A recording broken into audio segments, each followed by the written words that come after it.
Brett Perigo, tonight's second place finisher. Plenty of fans here, Brett, and a solid second place finish. Yeah, I got to shout out the Turn 2 Terribles over there. They're all a bunch of good guys to hang out with, talk to. I really like them.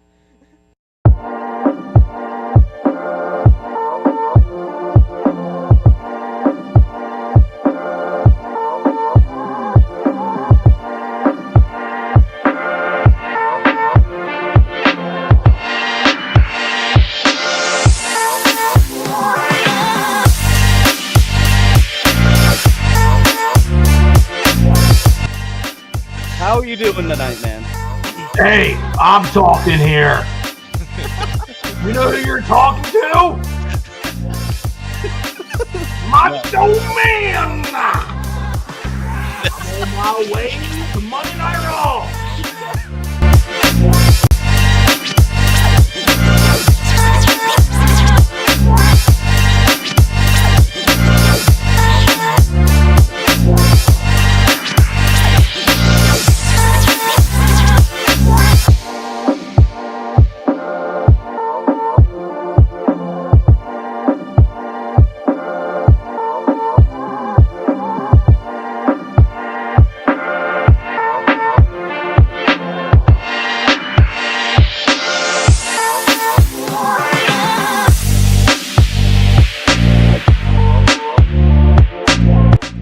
How do I want to answer the second one?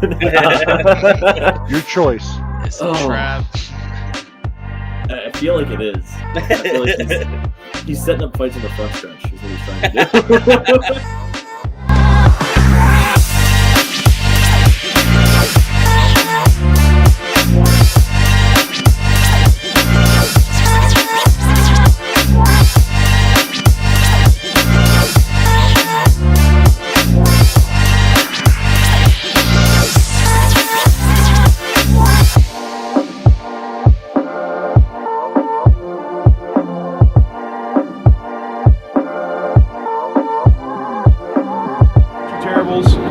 Speedway. We've got Devin Board with us. At Keen Motorsports Shop here with Kyle Keen. Sitting here with Sean Keen. We're going to talk a little bit about racing history. Yep.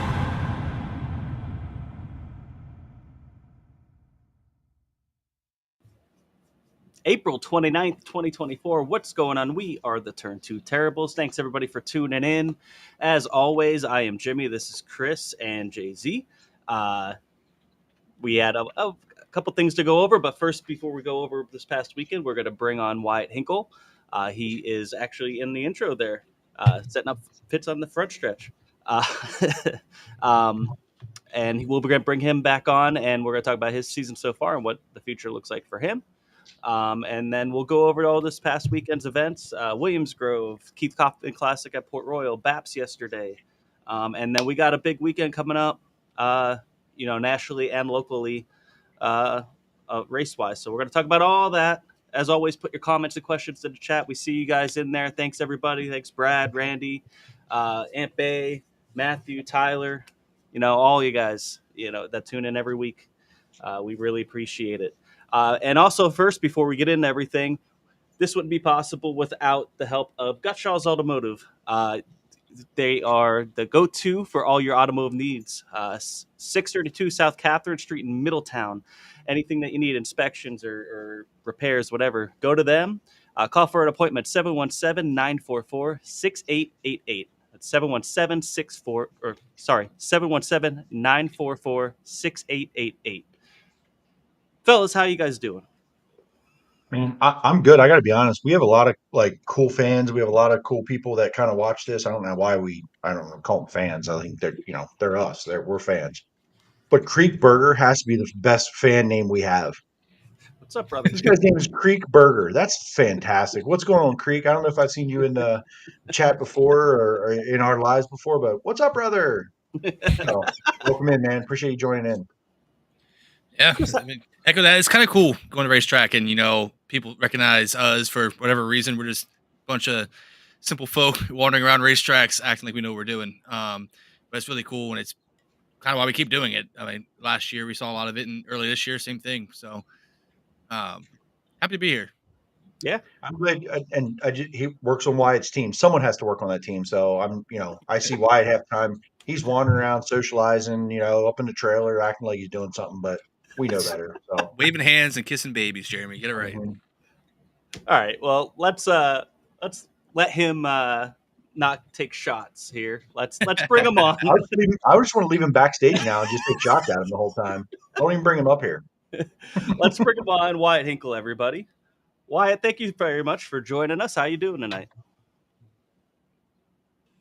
Good. Good. How are you guys? There we go. Hopefully you don't lag like you just did there. Unless you're just a little slow. I don't know. Could be either. What's going on, bro? I don't know if I keep lagging because I know I'll have to move. Hey, welcome back. First of all, another multi-time guest here. You got some racing in this past weekend. I heard some 358 teams kind of, were late to the party a little bit here. I talked to a couple. Were like, man, if I knew that was going on, I probably would have gone down there, right? With Lincoln canceling and just other things kind of going on. So, I'll get back to what the rest of the season is held. But tell us a little bit about this past weekend. What track did you go to, and what was your experience like?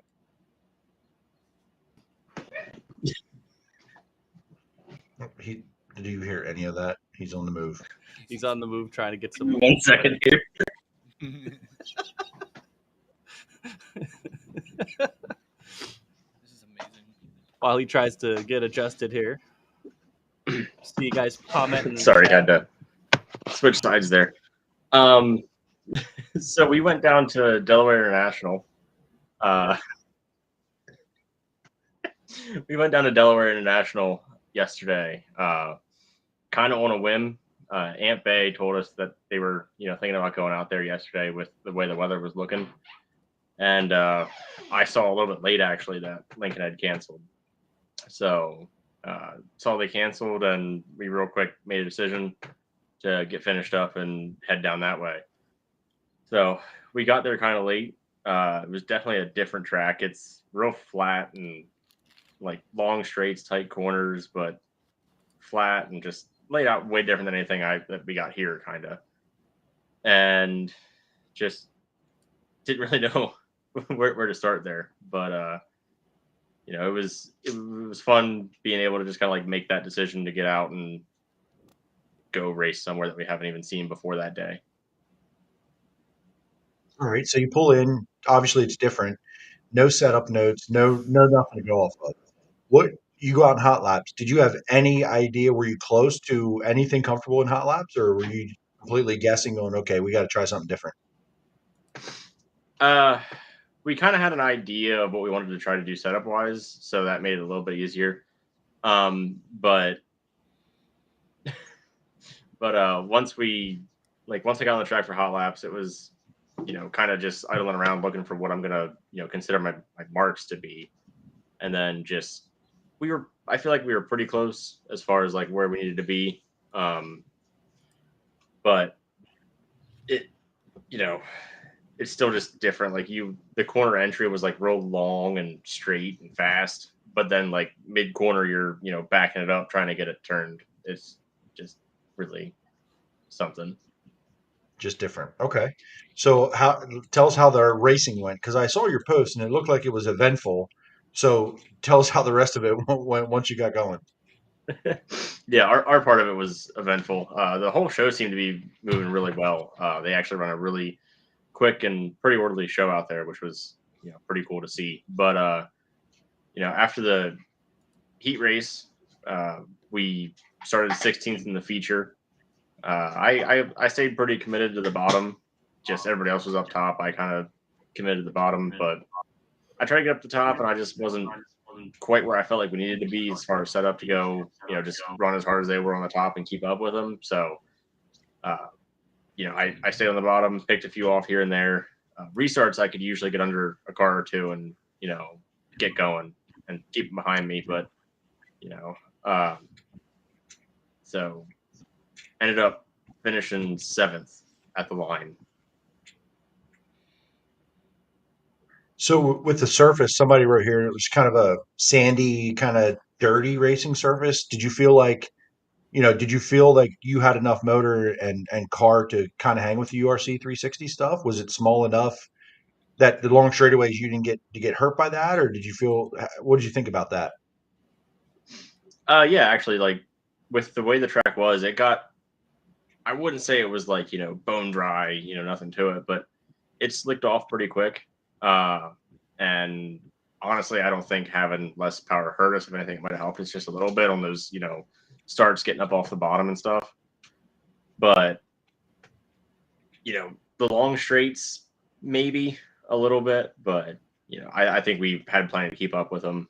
And like I said, we came forward, so I don't think we were hurting too bad in that aspect. So let's go back and congratulations. That's a hell of a run for the first time being at a racetrack and moving forward. And that I don't think that's pretty good field of cars, really. I mean, you got the URC guys and you got some 358 guys that went out. So tell us a little bit about how the season's gone so far for you. I know there's been some ups and some downs, and really haven't raced a whole lot yet. So tell us a little bit about how 2024 started.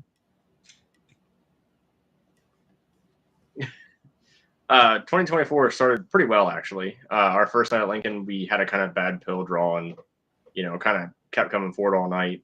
Ended up 6th, I think. We were up to 2nd at one point, fighting for the lead, but just kind of a little bit too good too early in the feature. Next race at Baps, just started 2nd or 1st in the heat race. I forget what. Led most of it, ended up 2nd, and then slowing down in the heat race, spit a push rod. And then we went to the Grove and Lincoln after that, and just, pretty solid runs, not setting the world on fire, but coming forward. And then last night, actually, during the hot laps and heat race, we spit a push rod during both of them. And in between hot laps and heat race, we replaced a push rod and all that and did the same thing in the heat and the feature. So we've had solid runs coming forward, but, I think we have a car that's able to be up front. We just need to catch some luck here. So spitting push rods, that's three and not a lot of time. Do you think there's something more to that you're gonna have to get torn down and send out, or is that just bad luck? Like I don't. I'm stupid. So is there? What do I not know? No, we're talking with the engine builder right now. Daryl commented. We're talking with the engine builder right now. We're probably just going to replace all the push rods and the adjuster cups on the rockers. I don't think there's like a super deep issue. Maybe just a little bit of a bad batch of push rods or something, but nothing that's not. I feel like is fixable. Just that first time seemed like a one-off, but after Saturday, it's kind of like, okay, there's something there. Like, let's make a wholesale change to try and fix that. You know what I mean? So with that change, will you have enough time to get all that done and be ready for Saturday? Yeah, I mean that you're looking pulling rockers and pulling the push rods out, putting new push rods in, putting the rockers back on. You're looking at, if you're taking your good old time, about an hour. It's not adjusting them is going to take longer than actually changing them. Got it. So the parts are available. It's nothing like a cylinder head or some major components. You can get these parts. Yeah, you can get them and they're easy to change, just kind of like while we're doing our regular maintenance. I adjust valves every race. So, it's just pulling the rockers then and putting new push rods in. All right. So I do want to talk about what Daryl brought up here about your no nose B main. We have a picture of it here. Jimmy found and decided to put up, and you decided to do the wingless, or you decided to do the sportsman way in the B main that night. So I was standing off 3 and 4, and I think I talked to you, and you kind of explained what happened, but I still don't understand how this happened. So this was on a second restart, right? There was already one full start, and that one was clean. This time you're on the front row, if I'm correct, on the B main. So Yeah. Tell us how this shit show started.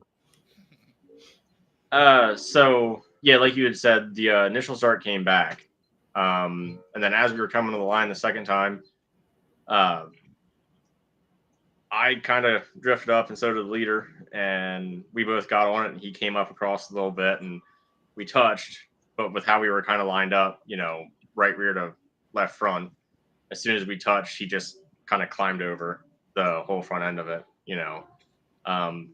It's a racing thing. It happens. I'm not going to sit here and say that somebody was in the wrong for it. Just it's easier just to move on. But so yeah, that happened, and then somebody actually ran up over the left rear then when that was going on, and that bent the left rear rim and gave me a flat and stuff. So I stopped, got out, walked around a little bit, kind of checked out. I'm like, oh, I think we might be able to get this fixable enough to get back out here. Hop back in, got in the pits. They changed that left rear, and I was talking to the guys at the front, like, is it gonna fold back? And they're like, yeah, it's gonna. I'm like, okay, they need to get it off, and they got it off. Left rear changed, and we were back on track. So you come back on the racetrack, and obviously, I think you knew the competition who was in that B main. There were some fairly slow cars in that B main, and you're taking your shot. You get back to third place while you're driving and racing, and you're chasing down second. Did you know that in third you were going to make the A main at that point, or were you still trying to get second, saying I got to be top two?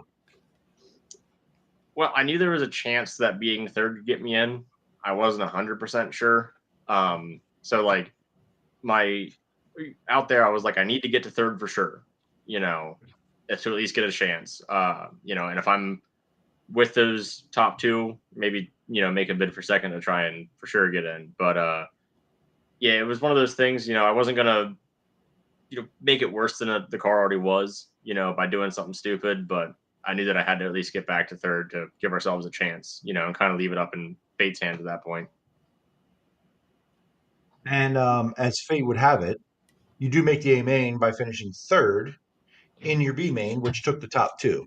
So one of our frequent friendly guests there, Aunt Bay, because him and his team are stupid, you got to get into the A main. So by technicality, and we actually talked about this that week out on the show about how you got in, and I make fun of Ant, but he can take it. So he helped me change the left rear. He's a big boy. He helped me change the left rear, let me get back up to third to make.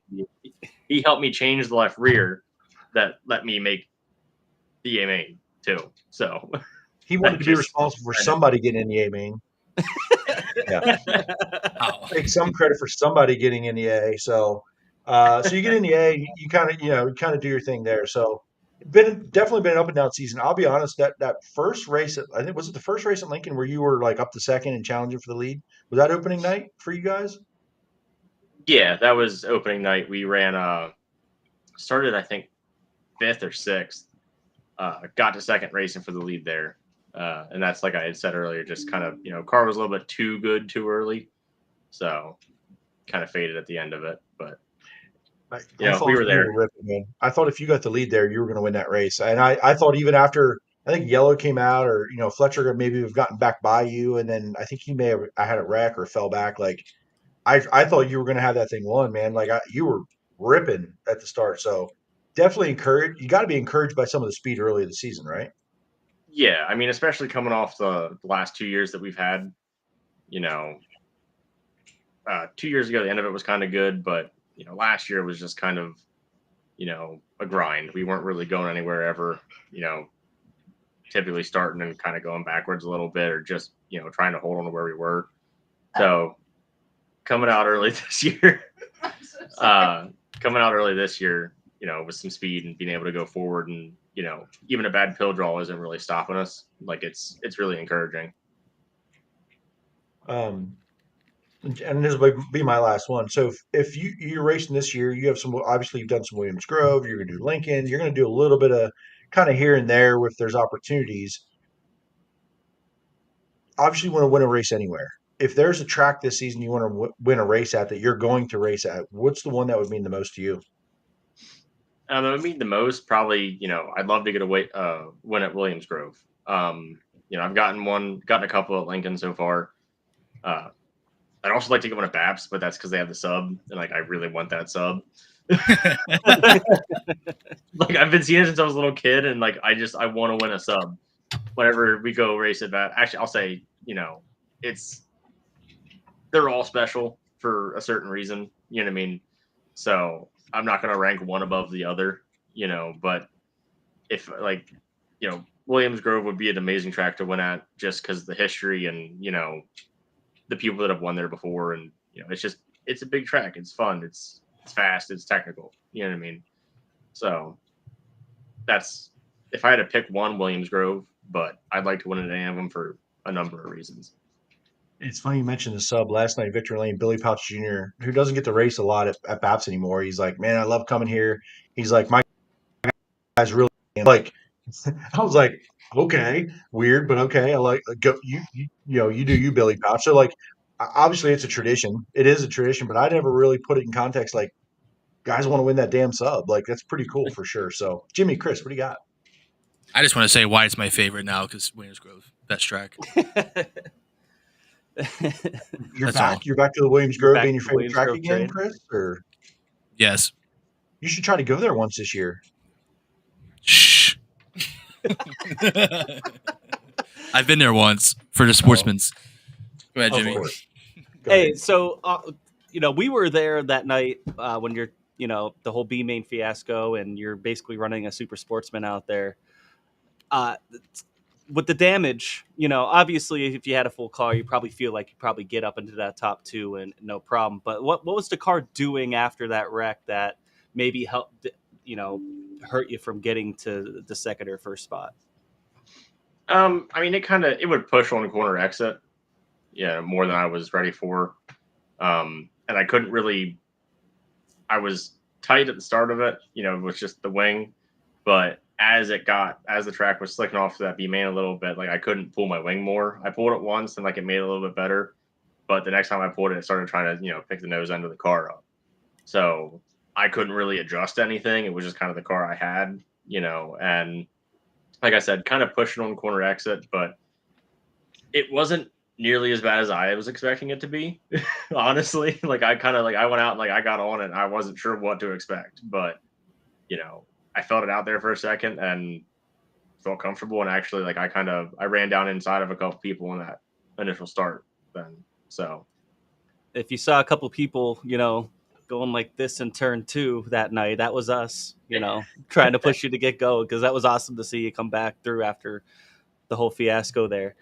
Tyler brought up a good point here and kind of leads into my next question. 358s need to get back to Port Royal. Kind of a two-parted question. What is a track that you guys wish you could go to, maybe with the 358s locally or wherever, because you guys are kind of limited to just a handful of tracks. And, you going down with URC, is that something maybe you look at, maybe doing some more, try and do some more of that, maybe this season, next season, whatever? So locally, a track that I'd like a 358 show to go to. I'd like to get to like Bedford and, I do like Port a lot, but we've been there a couple times. I'm big on getting the new tracks. I like doing that. We haven't gotten to do it a whole lot, and anywhere that has us, I'm extremely grateful to go because, like you said, we're kind of Lincoln Grove BAPS here and there, so getting a chance to go that a track wants to have us, like I'll be there. 9 times out of 10, I'll be there. So. And with the whole going down, with the URC, I don't want to do anything that's gonna, affect our 358 points anywhere, or, our existing schedule. But I definitely look at, kind of trying to fit in some, shows when we don't have any races going on, to just try and kind of fill in that area and, get to some new tracks. I want to piggyback on something there. So why you mentioned Bedford, and I keep hearing Bedford coming up. Why do you want to race there? Like, what about that track is attractive for you to want to go race? From what I've heard from actually racing on it, it's uphill one way, downhill the other, and that just sounds interesting. It's interesting. Yes, that is true. But I hear it through a couple of different guys that mentioned Bedford, and I was there. And I was just from a driver's side, wanted to kind of ask that question there. It's interesting. The one thing I saw there, Brent Shue, Kutztown 358 show. Oh, yeah. Listen, there's two places that I think Kutztown, obviously, it's a small trailway with the bank. I don't know how many of you would be ended up running at the end, but it was cool. But the one that would would really I think be badass, and it needs to happen if they get going ever again, is Bloomsburg. I think if the teams would support it, and Bloomsburg got up and running, to see you guys get to go up there on a Sunday, a night when you're not running Saturday night at Lincoln or something, man. I'd try to help and get the support to get you all up there and promote or do something, because I feel like that's perfect size for you guys. If you had a preference, you said you love Port Royal, and you like running Lincoln, small track or big track, what would you prefer? I like small tracks or smaller tracks for the most part. The racing's more, it's tighter, it's a little bit faster paced, you know what I mean? But going to the Grove and stuff, it's about being, smooth and consistent, and they're just two totally different places that you just got to run different. Tyler brings up Grandview would be good too, and Brent brings up 360s were great at Bloomsburg. I agree if they can get that going. They had a good URC show there a couple years ago. I was actually up there for one of them. Yeah, I was up at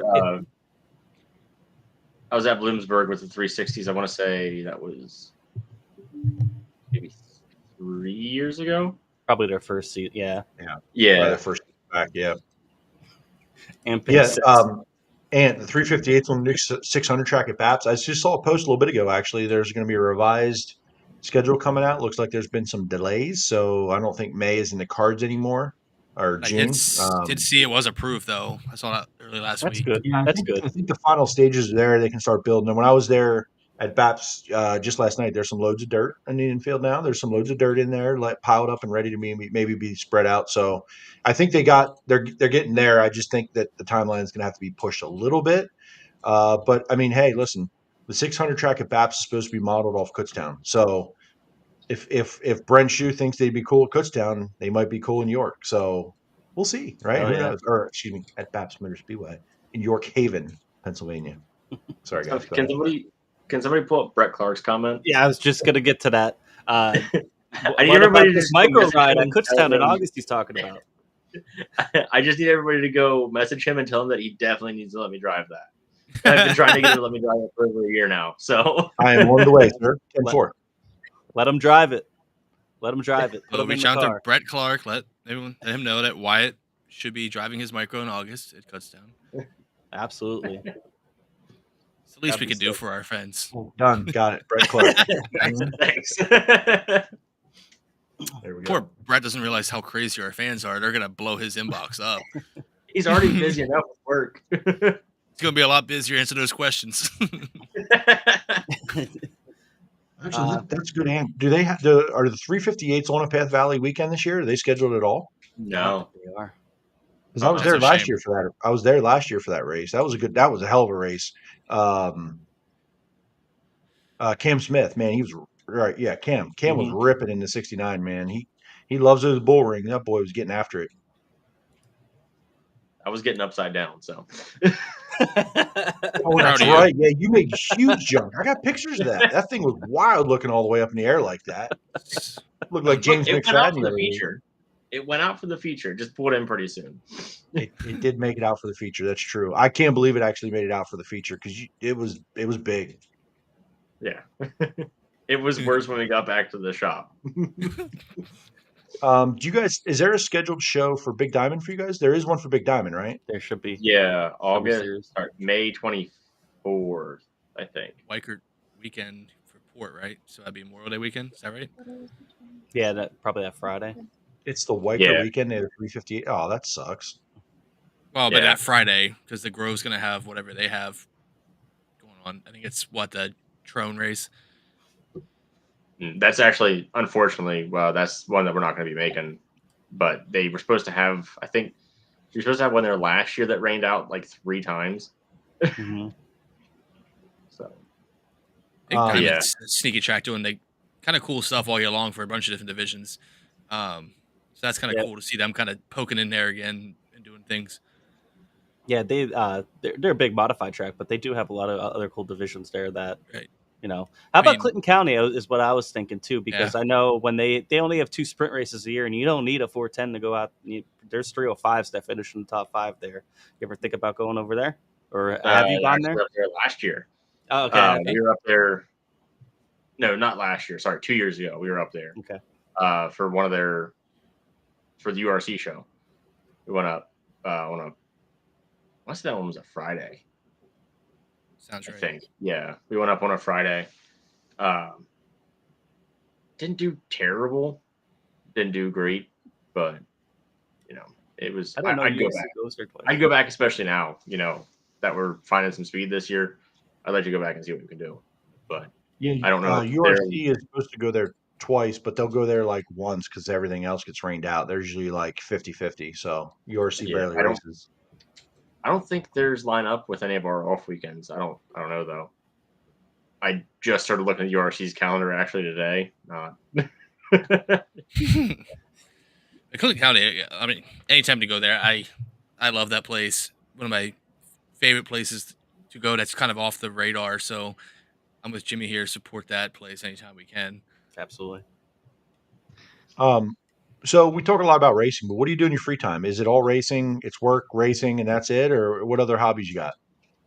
It's a lot of work and it's a lot of racing. But yeah, I spend a lot of time with my girlfriend. She actually rides horses, so I'll go with her and go to what she does and stuff. And then beyond that, just kind of family time and in the downtime, family friends, just trying to kind of balance it all out. But for the most part, it's racing, it's work, it's it's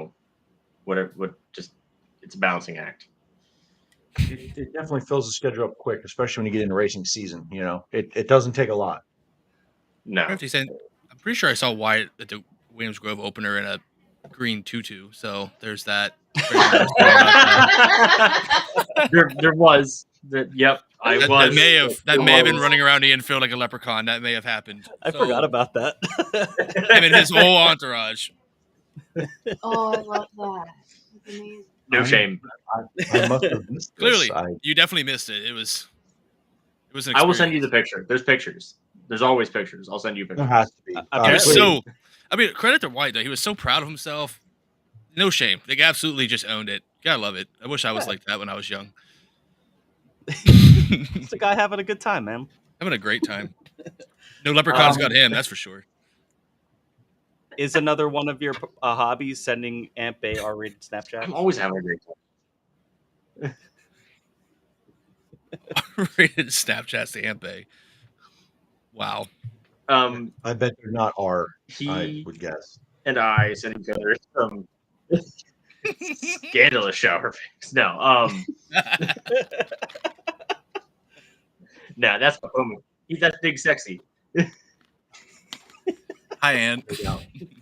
So one of the questions I have for you, and you don't have to have the right, I don't know if there is a right answer, but like personally, I would like to see more 410, 358 combination shows at Babs. And there's one combo, and then you guys, I don't know if that show is this year, but you have that big 358 show is like the headliner. Later in the year, you do time trials and the whole gig. I want to support, I'm a big fan of that combo, 410, 358s at Babs. But it's hard for me to really push and like, hey, let's make this happen. Let's make this happen if 18 of them show up, 15 of them. Why do you think more of the teams didn't support that show earlier this year? I don't know. It's hard to say. Typically, at least with our division, it's kind of 1 week we'll get 40 cars. Like we got 40 some cars the other week. You know what I mean? Mm-hmm. And then some weeks we won't. It's just the big thing with us is we got a lot of people that just they all work. Everybody's got to wake up the next day. And that you're not going to have those teams that just like they race every day of the week. We're not we don't have that. So you're going to have some teams that'll be there every race. But you're going to have some that don't. Yeah. So it's just kind of hit or miss, or if they can travel, that kind of stuff. So. And I'd love to see the full field. I don't have to have B mains and have 35 cars, but at least have enough for a full field. a lot of those support divisions for BAPS. Now this year's been kind of an exception. They've been getting some really good fields and car counts, but for the most part, between 20 and there you go, right? So I mean, there is that, but y'all haven't raced much, right? So like, yeah, you've gotten some rainouts. You don't really get going. Like there was a test session at Lincoln some years that didn't happen. You can go out and test on your own, but there's been 2 Lincoln shows, right? Now rainouts don't help for sure with any of the Yeah. divisions, but at the same time, it's like you feel like if 42 of them showed up for the Sterner as a support division, 40 couple, we can get 24, 26 of them at BAPS on a Sunday. I would feel like there's plenty of cars. Like I just wonder, and a lot of you guys tested BAPS, so I feel like it's a natural. Like, hey, I have laps there, I'm comfortable there. I don't blame them. Like, I guess it makes some sense if you guys are running fairly regularly as the season gets going. If you have a Friday and a Saturday, Williams Grove, Lincoln.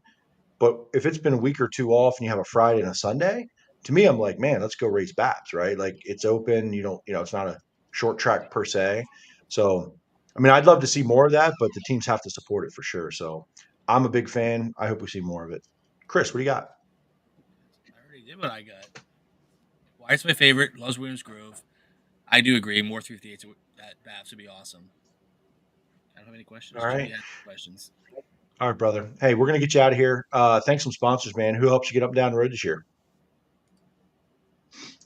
So off the gate, Snowbiker Electric. That's my car owner. He's a great guy. He's done a lot for us. He's stepped in major, over the last handful of years, and we wouldn't be where we are without him. Griffith Plumbing Services, they're back on board this year. Great help. East Blend Beverage Distributor, Moons 2 Auto Repair, M&R, Johnny's Pizza, Moons 2. I forget if I said them already.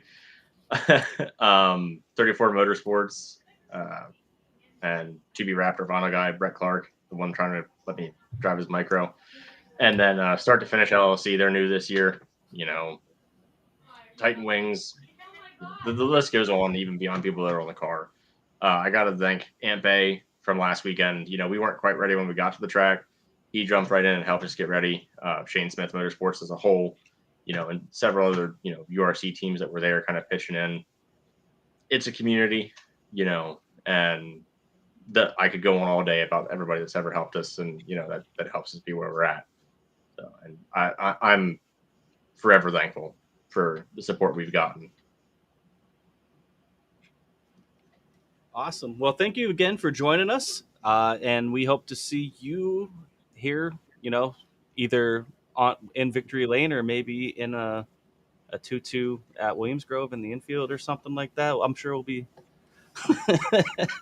having some fun, but hopefully more in Victory Lane. So good luck for the rest of the season. And thanks for joining us. Thank you guys for having me. See you, buddy. See you, Wyatt. Thanks, Wyatt, for joining us. That was fun. Always fun having him on. Fun guy to talk to. Like having that 358 discussion too, because there's always something to talk about there. Kind of as running more races, what other things too, like rules and stuff like that. And he brought up a good point about 40 some cars showing up, and that was just for a little bit more pay throughout the field for that division. So that division can thrive if and can bring people to the track. That's just my opinion. Even as in 358 division, nobody's making a career, nobody's making a living, but the cost payout matters for those teams, right? Making that feature that night versus any other night, that $100 extra, $200 extra, whatever it was, can go a long way for a small team like that.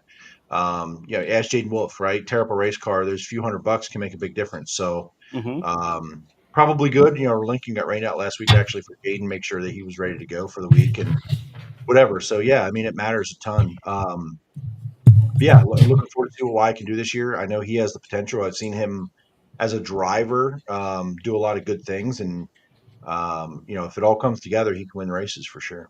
Absolutely. I think he needs a little bit of luck to get himself up front earlier. You know what I mean? And he can definitely he's a guy that could still go probably from like 6th or 8th and still win a feature. But he's shown a lot of speed this year. So good luck to him for the rest of the year. Let's go into this past weekend's action. We're going to start with Williams Grove on Friday. Turn the wrong person off. That's not the first time. All right, if you want, wow. I'll go. It's fine. I'll go. I'm out. So let's talk about Williams Grove Friday night. Troy, not Craig Wagaman Jr., with the win. Good feature. Lucas Wolf with a good run too. I didn't catch much of this other than highlights. Jeremy, you were there. Tell us what you saw. Fantastic racetrack at the end. It was pretty fast early. They were ripping pretty good. Troy, took care of Lucas Wolf pretty early there. That was lap 4 maybe. Got from start of 4th, got to 2nd quickly. He got just good run here on lap 1. Got into 3rd right away. Under Ryan Taylor here, dispatched to Justin Whittle in the next corner. So he was in 2nd in a hurry. Brand new race car for Troy this week. They put it together, and the one they were running had a lot of races on it, and put a new one together, and it was fast out of the gate. I talked to Troy, and he said he knew from hot laps he had something good to work with. And the track definitely changed a lot throughout the night. It definitely ended up pretty wide. You can see a cushion there. There's some sliders. They were doing some things, being aggressive. What is that, lap 4? I think he finishes. Goes around here. So, wasn't easy. Troy had to work for it, but really wasn't challenged a whole lot after here. So did a great job, and gets win number 2 in the season. So some good racing throughout. There were some sliders. Macri had to come through the B, ended up passing a bunch of cars, come through the field again. Obviously has speed. There was a spin out here off of 2 at one point. Oh, I think Danny broke as well near the end of this one. Yeah. We'll talk about that later. But good race. The racetrack ended up really good. It was pretty wide, as you can see. The cushion was up there pretty far on both ends for Williams Grove. It's certainly not on the wall yet, but it was really fast early, and I'm glad it widened out. It made for definitely a good feature again. Some passing involved for sure, and guys were really aggressive. Slider line, you could run the top, you could run the bottom. There was a lip there on exit, so it was good racing. I enjoyed it. And obviously, we're fans of Troy, and seeing him get another win is always a good thing. Right. That's why I want to go back to episode 1. Troy was here, right, for the season, and we talked about what his expectations were in wins, and I'm pretty sure we had varying degrees of how many wins he was going to get ourselves once Troy left. I want to go back and look. I think I said 4 wins, 3 at Lincoln, 1 to Grove, and he's going to, the way he's been running between BAPS and everywhere else, he's going to top that if he keeps this momentum up with that team. And it's really cool to see how that team kind of gelled last summer and they carried it into this year. They took what they had in November when they got passed by Danny at BAPS right into the season, hit the ground running. Cool to see. Yeah, I was looking at sprint car ratings. They've been putting out some stuff out today, now that we got some racing going about, who's the top 10 sprint car. They have like a sprint car driver rating. However they figure that out, I'm not exactly sure. But he is ranked 4th out of all PA drivers, just behind Macri, Macri's top in the country, one of the top in the country. Danny, who's been great, and Freddie, who's been very strong. So he's right there with those guys, and he's competing for wins every week, whether it's at Grove, Lincoln, BAPS. So it was really, really cool to see, him run well again this weekend and get a win there at Williams Grove. It's definitely awesome seeing Troy do well from like our personal side, but just that the Hefner team, it's cool seeing that 27 car competitive. And when your bad nights are still top 8s, that's good. That's a good problem to have. And it's not exactly like he's racing random places with no competition. He's racing against the best we have to offer here, including Anthony Macri this weekend. So love to see it. I think he's a guy that could win a speed week. I don't know if they're going to run the whole thing, but if they were to run the whole speed week, they could win that title. For sure. The consistency's there, and he can definitely get a win, right? Put him in the right spot, and he's obviously shown the ability to get the wins, but that consistency that they've shown this year, most of the season, right? Even last night, or 3rd place last night. So, Jamie, you might know he hasn't tore anything up all year, right? Like for the most part, it's Knock been on minimal at best. Lincoln, left front, When he broke took that the one night, the Lincoln, but really didn't hurt a ton. Really hasn't torn anything up or been caught up in a whole lot. and No. that's been something that's I think one of Troy's like positive attributes his whole career. Had his own team and he just wouldn't tear stuff up because the way to end your season is to tear stuff up, and he's kind of carried that over to the Hefner team while building on his speed and his consistency and doing all the things it takes to win races. Like you don't see him tearing stuff up, and that's going to carry him a long way over the course of a season that starts in February all the way through November. Yeah. Absolutely. Yeah, and this comment's perfectly timed here by Hunter about Lucas. And, Lucas was challenging Freddie the week before at Lincoln for second. Has a great run at Williams Grove again, put himself in the right spots and shown good speed this year. And none of us are going to be surprised if he wins a race. And we did talk about this year already. Like, actually, in the last week or two, we talked about it, how good he's looked and consistent and has that speed. And, I think those good runs are going to only help him build confidence. And a confident Lucas Wolf is the guy who can get the job done. So, been impressive. The other run here in this race that was impressive is Ryan Taylor. A sixth place finish. He really likes Williams Grove. I heard it. I actually was just by dumb luck was standing by Troy's trailer after that race, and Troy and Ryan were talking, and he really likes racing at Williams Grove. Feels like there's more in control, more in his hands and the control of how he runs his race and lines and strategies and how to get around the racetrack. So good run for Ryan Taylor for sure. Devin Borden was aggressive. Chase had a pretty good car. Steve Buckwalter started up front. He had a good night. Macri obviously from the B to the 8th. Norris and Sisney finished off the top 10. And this is something that I don't know. Maybe I'm just noticing it this year, but Dylan Sisney's racing a lot. Yeah, and I love it. We're I was all gonna go there, better yeah. when Dylan Sisney's racing a lot. So he was at Baps on Sunday. So yesterday again. So it was pretty cool. Racing a lot and always somewhere in the top 10. It feels like it's Yes. Before it was Port Royal when it's locked down, rubber down, dry slick. Maybe he wins. Now he's there. Is he gonna win? I don't know, but he's there at least in position to have good finishes, and that's really cool to see. Yeah, and Justin Whittle in that video beating himself up. Yeah, I was just gonna bring that back up.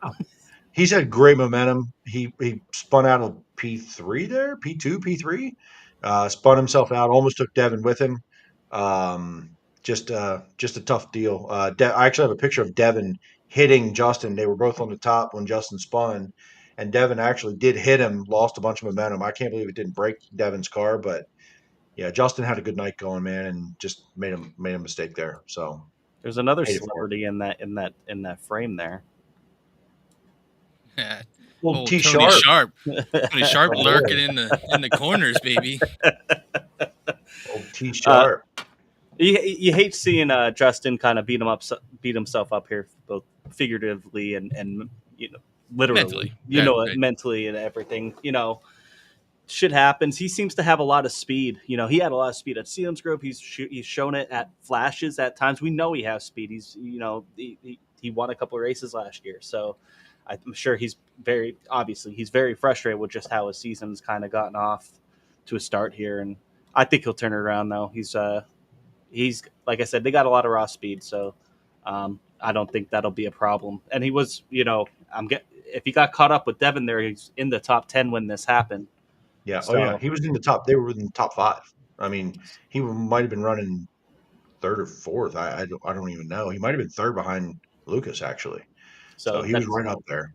Add to that frustration level right there. So yeah. And the other person that I want to give a shout out here for was Kyle Keene. There's 33 cars there. He made the A main and he finished. I think he 18th. 18th. Sounds right. It was 18th. Great showing by him. Another Williams Grove A main, just keeps out making there, shows, man. Making it from the heat. No matter which way you cut it, he's out there getting laps and keeping pace. So good to see him. He's only has a handful still of 410 shows underneath his belt, and he's looking really good. And you think about it, like when they get that 358 back going again, if they so choose to go that route. The last time we saw him in one, he was leading the feature, yes, and was running away with it until he wasn't. So all it's doing is building confidence. We know he's a good driver. He's worked hard. And that team works hard. Him and Sean doing all that stuff. It's exciting. It's exciting seeing him build from race 1 to what is this, race 6 now, 7? Maybe, yeah. And I'll be honest, on Friday night, watching Kyle, it looked like a different driver from the first night at the Grove, which we all said, hey, go get the laps, go do what you got to do. I saw him last night be aggressive. He in those first few laps, he really hung with, whoever right there in front of his heat. He was in, fourth, fifth where he finished, but he hung right there for a few laps. As time went on, those cars kind of pulled away a little bit and made a gap on him. But even as the feature went, I saw him kind of go around the top, and somebody tried to slide him, and he gassed it up and drove around the outside of him, like really starting to feel comfortable in traffic around other race cars and getting more aggressive because he's, hey, I've done this, I've seen this now. To see that, hey, I can go drive this car and I can go pass a car when they try to pass me. I'm not just going to lay over, let them go by. So definitely marked improvement in a few short races. So obviously as friends and he's been a big part of our show here. Been on a couple times as a guest and as a co-host, I think maybe even once. So big supporter too. Yeah, absolutely. Supporter, sponsor of the show a little bit here. So just looking forward to, and we're talking with him today. And he's kind of planning it out that, he can run the rest of the season and get, another 20 shows of the 410 in, and you may not see the 358 ever again. So unless you have to, so we shall see. Yeah, that's fair. And there he is, right on cue, Sean Keane. Kyle's fifth race was at the Grove. We had a different driver in the A-main than the Heat. It was awesome to watch. The team was working hard. Thanks for all the support. And another good comment here, and I'm sure we're going to probably go into more in-depth into this next week as we gear up for Outlaw Week here, our first one of the year. Looking at last year, the posse had a lack of leadership when it came to the rival series. Do you feel we'll see it differently this year? I don't know, because we're in the same place. We're in the same place. Yeah, I think so. We're not in the same place. As far as who we think the leaders are, the leaders would be Macri, Danny. That's the list. I think Freddie's shown a little more consistency outside of Lincoln, and I mean, he's always been good at Williams Grove. He ran finally, well. But third, he's been running well up. He's been running well everywhere, like up in the top 10. Maybe not always battling for a win, but I think he has shown maybe a little more consistency where I feel better. Where I'm like, hey, he's going to fight for a top 10 with the Outlaws. Maybe not a win. Could get lucky with a win, if things happen, but. Definitely in the top 10, which is still good. That's still what we need out of our guys here with the posse, is to be up there in the top 10, knocking Outlaw guys out of the B main, making them use provisionals. That's what you want to see. And I think you'll see that a lot. And I think Troy's stepping up here. You got Devin Borden taking another kind of like another step in the right direction with his progress. Dylan Norris as well. But it's all yet to be seen. I think that's all yet to be seen until we get this first weekend here where the Outlaws come to town to Lincoln and Williams Grove next week. Curious Jeremy's thoughts on why it's different. Lance Deweese. He's not a presence this year yet and hasn't raced much, isn't comfortable yet. He's a guy that you put on any of the local tracks and he's going to contend. Lincoln would be the biggest, maybe. There's years where he's raced that race and hasn't raced that race. But you go to Williams Grove and Port Royal, and Lance Deweese has got to be at the top of your list of a local guy. And right now, it's not there. Because I agree. Listen, he might be banged up a little bit now after Port Royal Saturday night, which we'll get to. So that's the guy. That's been the guy here. Okay. Not that Danny hasn't won a race in the Outlaws, not that Freddie hasn't won, but we haven't been able to put them at that list and go ahead. They're the guys of our guys. Now they have to be. They're what's left. Right. But do you feel confident saying, hey, I feel really good about Danny going to win at Lincoln? He's got a black cloud over him right now. He started off the season so hot. Yeah. And now it's been 2 weeks of right when it matters money wise is when it's at the worst time, right? And we've seen this before, unfortunately, and it's not their ability. It's just things really do have to go right. You got to be on your game, and things got to go right. Good draw, good time trial lap, and even shit can go wrong after that. But if I'm looking at this year different than last year, Macri has to take that and run with it. He's that guy right now. That guy right now. He's the hottest guy in the country as far as if we're talking. It's not named Tyler Courtney, I guess. Yeah, it's Anthony Macri and against the world. And I love Troy. I'm fans of Troy. I like Danny. I like Freddie. But man, if I'm saying, hey, who am I going to put up there at any of these racetracks? It's Anthony Macri. Yep. Period. End of sentence. No matter how I feel about that performance and speed talk says it all. And listen, Chase Dietz, man, any of these tracks, I put Chase Dietz on that map and go, Yes. none of He it would surprise me at any of them. absolutely should have won on Saturday, I feel like, or at least had a hell of a battle with Macri till the tire blew, which we'll get to. But like, yeah, I mean, I put Chase Dietz. He's fast every time he unloads, whether it's the Zemco or it's the 2D. But I agree. As far as you're looking at what Lance has done for the last 7 years, 8 years, Macri's that guy right now. I still want to add Danny and Freddie there. They haven't shown it in the big shows, but they're still got the speed. They're your three guys that you're kind of relying on to beat them. If Chase sneaks up there, sure. Troy, another guy, right? It's time trials. They get there, they have a shot. Right. You know it. I know it. Everybody knows it's time trials. It's Macri, and then it's Chase, Danny, and Freddie, and then there's like Troy, like in that like fringe of those guys. But I want to see Troy go dominate a race and run away with one, and just have that speed from beginning to end, and killer instinct. Not that he doesn't have that, but he's still learning. Like, he's still a young guy in the scheme of things, and obviously can go win races. So I would say we'll see. To your point, like Troy and them fall in that category that we used to have the Macri in, that we used to have the Devon Board. I guess even Devon Board is still kind of there. They're the other guys. We relied on Lance, Danny, Freddie, or whatever combination, or in the old days was Brent, Big Fred, Hodnet, Lance. Now that's obviously gone. Troy's that next group where they're fast enough to do it if things fall their way. Yeah. As far as time trials, you said, and he gets to the dash. That's the key thing. I don't think you're going to see those guys drive from 12th to 15th up to win. I don't think you're going to see that anywhere. I don't think you're going to see an outlaw guy do that either. Right. No, at this point in time, it's just so different. You have to be in the dash. That's basically the rule of this game. Yeah, Jimmy. Yeah, I think it also depends on the track.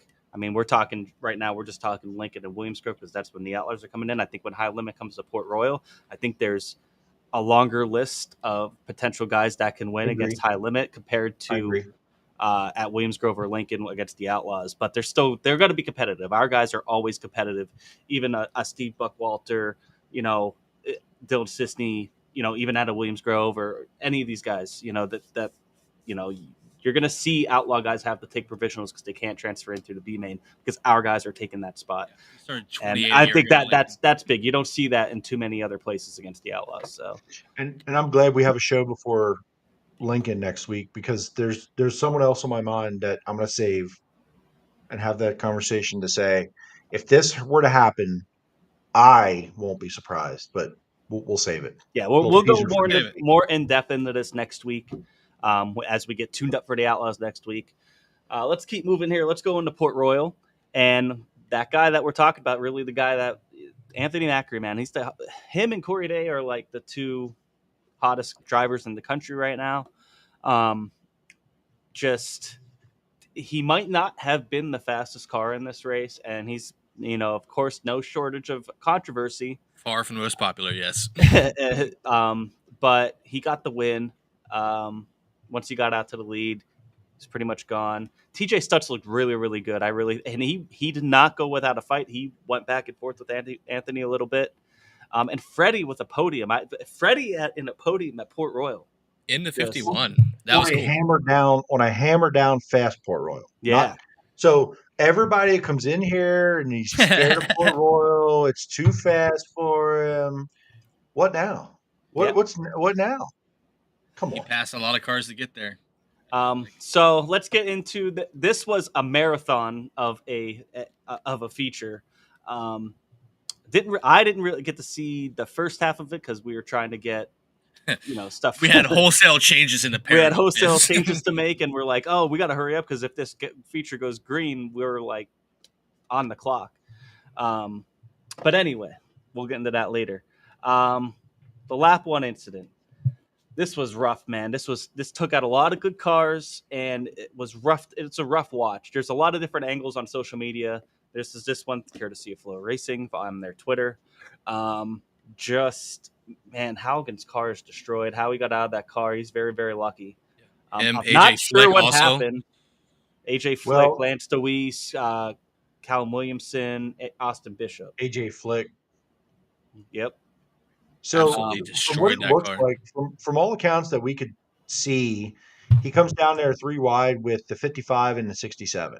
Not sure the contact would happen. We've seen videos, but a lot of it's catching it like as he's already sideways. So you can see it. Go back. Are you able to move this a little bit frame by frame? Maybe go back a touch. You can see Jeff Halligan if you know what his car looks like. The top wing. So if you look at the lead car He's- here, Chase Dietz, and then they're like 3 wide. TJ, Danny, He's right behind TJ. On the 69K. He's right inside. there on the inside behind Danny. That top wing is keep an eye on it, right? Because Macri's on the outside, but right there, they're 3 Yep. wide. That's the 67 and the 55. And something happens, he gets turned backwards. And you see the 55, I think, down on the inside rail here. No, 55 still in the middle. It's Right? actually Who's Freddie, down? I think, down there. Freddie's trying down to at the avoid bottom it. here. And a lot of against people there. thought Freddie was involved in this, and I don't believe that I based think on Freddie- that frame before. He's I just think Freddie already seeing it stomped and happen. left. Yeah. So, and then somehow Halligan backs up all the way across traffic, doesn't get touched, and just pounds the outside wall, ass end first, fuel tank explodes, and then the chaos ensues with people piling in. So, you know, like Halligan was shook up for sure. He had his bell rung, which no shit. It almost would have been better if someone did clip him on the way, slow that momentum down, something. But He because just man, backs that straight in, blows the tail and then tank just up. gets drilled after that. So, Lance was shaken up, obviously, took Sunday off, a little sore. Austin Bishop was fine. He actually was on the brakes the whole time. He said, I was just on the brakes trying not to get into it. Still got frame damage out of it, trying to stay on the brakes. Yeah, he was in the back of Buckwater there, it looks like. Cody Hartlaub I just noticed that he just I would see missed that. Can you do that Halligan again? going Because right. I heard he said he just missed it somehow. Oh, He dude, said he that doesn't know was- how. That was close. Oh, yeah. Right there, center frame. Wow. When Yeah, he Halligan was right backed up, there. he was right there. Troy Walkerman spamming the chat. Geez, I want to see that one again. Can you just do that view again? I keep missing where he's at. I looked too late. I was watching. Right there. Center screen there. Oh, Stab. He's right there. That was the first car that could have hit him. Holy shit! And he actually, because he's right below AJ Flick there and everybody else that got involved in that. Yeah, he stabbed the brake. Watch this Troy video from the front stretch view. Troy tagged that in there. Yeah.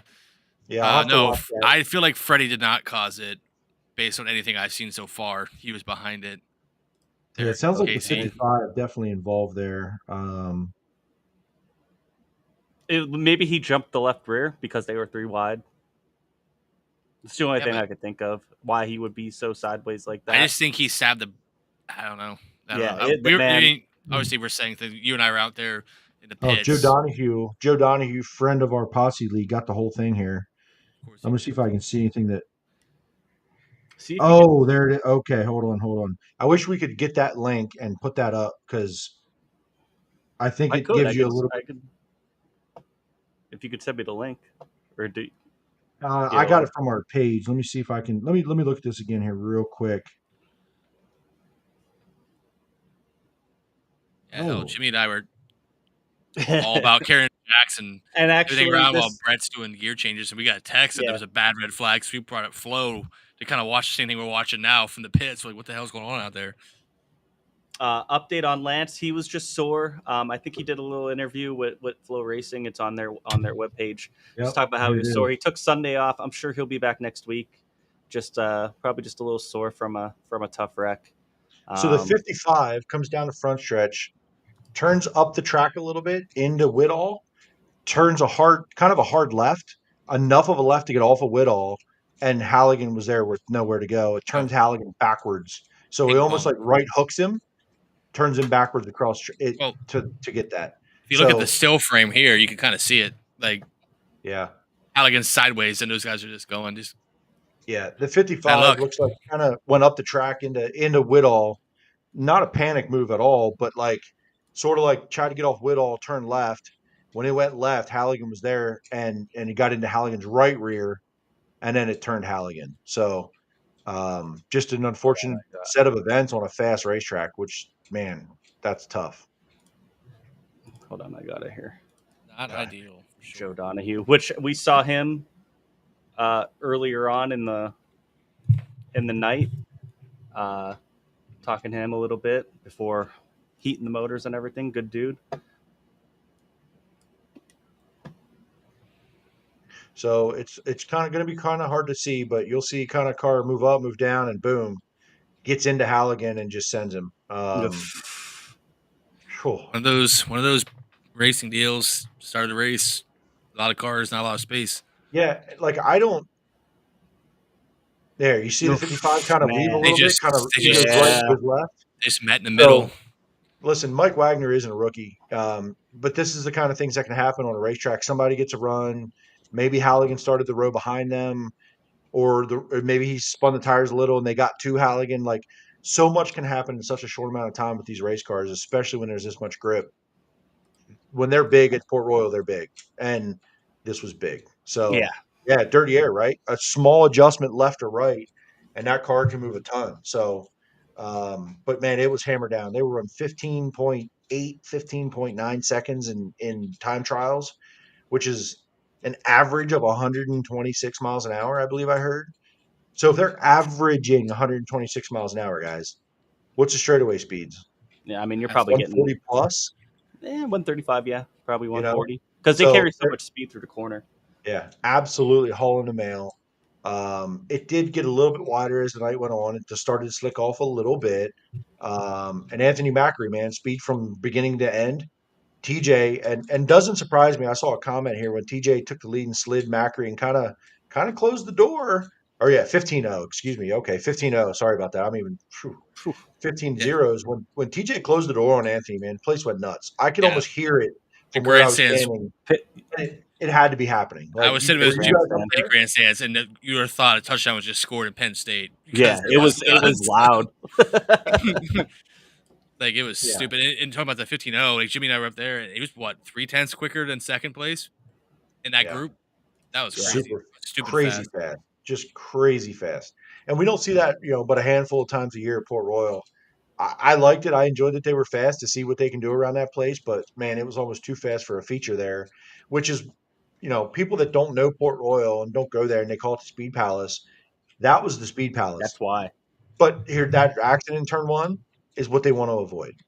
Yes. That's what they want to avoid there. And it can be very, very dangerous in that place when it's like that. So and by design, I think you don't see it that way very often throughout the season. And honestly, the racing's better when it's slower. Fact of the matter is the racing's better when the place is a little slower than that. So, just like most places, but as we'll get to here in just a minute, a fast 410A, man, created unbelievable wingless races. Absolutely. So we'll finish up the 410 here and we'll move into that. So Chase Dietz, man, he was the car to beat, and explodes the left rear, and all chaos ensued from there. Because as that was it that or no, it was during this. So Chase Dietz in the lead, Macri's coming, and they're running through lap traffic, and Macri's going low, and boots Aaron Bongler, who was he was a surprise entry, I guess maybe with Lincoln canceling, and that also takes out Logan Wagner, who was really fast and coming too. Tough deal for both of those guys. I know there must have been some type of deal, maybe in the pits between them. The street. Jeremy, I know when we were leading up to the show, you said I has thoughts. What are they? I do, and I like Aaron. I'm not the biggest fan of Anthony, and I like Aaron a lot, but I don't think Anthony had any intentions of this happening. And when he goes in the corner and you see Anthony Macri sideways on the bottom of the corner, he did something wrong. Something isn't by plan. This car should not be sideways right there. That's not how he ran the whole race. So what happened, Aaron had ran the previous laps. I believe Anthony went in there and said, okay, here's my chance to get by him. He's going to go to the top. He didn't end up at the top, and Anthony jumps on the brakes, turns the car sideways when he realizes he's there, and it was too late. I understand in the heat of the moment, Aaron should be pissed. He got junked a race car that is owned by someone else, second time in the car ever. It's junk, and I get it. I understand it completely. And Anthony also felt like he probably had to go, but I don't think Anthony ever thought he would end up there. And when Anthony jumps that car sideways, that's to me saying I'm going to try to avoid this from happening on Anthony's part. And Anthony tried to apologize. This sounds like, based on what happened in the pits, Aaron approached Anthony, and Anthony didn't seem to have a whole lot of remorse in Aaron's opinion at the time. And the interview I saw with Anthony with Jeremy Elliott kind of said otherwise. He felt bad about it. Listen, I get it, man. This is emotions. This is you're junking a race car. The guy who's leading, you're a lap car. Maybe not going well, whatever. But I can't tell you. I could sit there and say that Aaron, with proof, ran the top of the previous laps. If Aaron changed lines and Anthony predicted he was going to be at the top, and Anthony went to drive in there to either slide him or slide himself to keep the momentum up, knowing he's got to go. You hate to see this happen, but I don't put it all on either driver, and I certainly don't put it all on Anthony. And I like Aaron.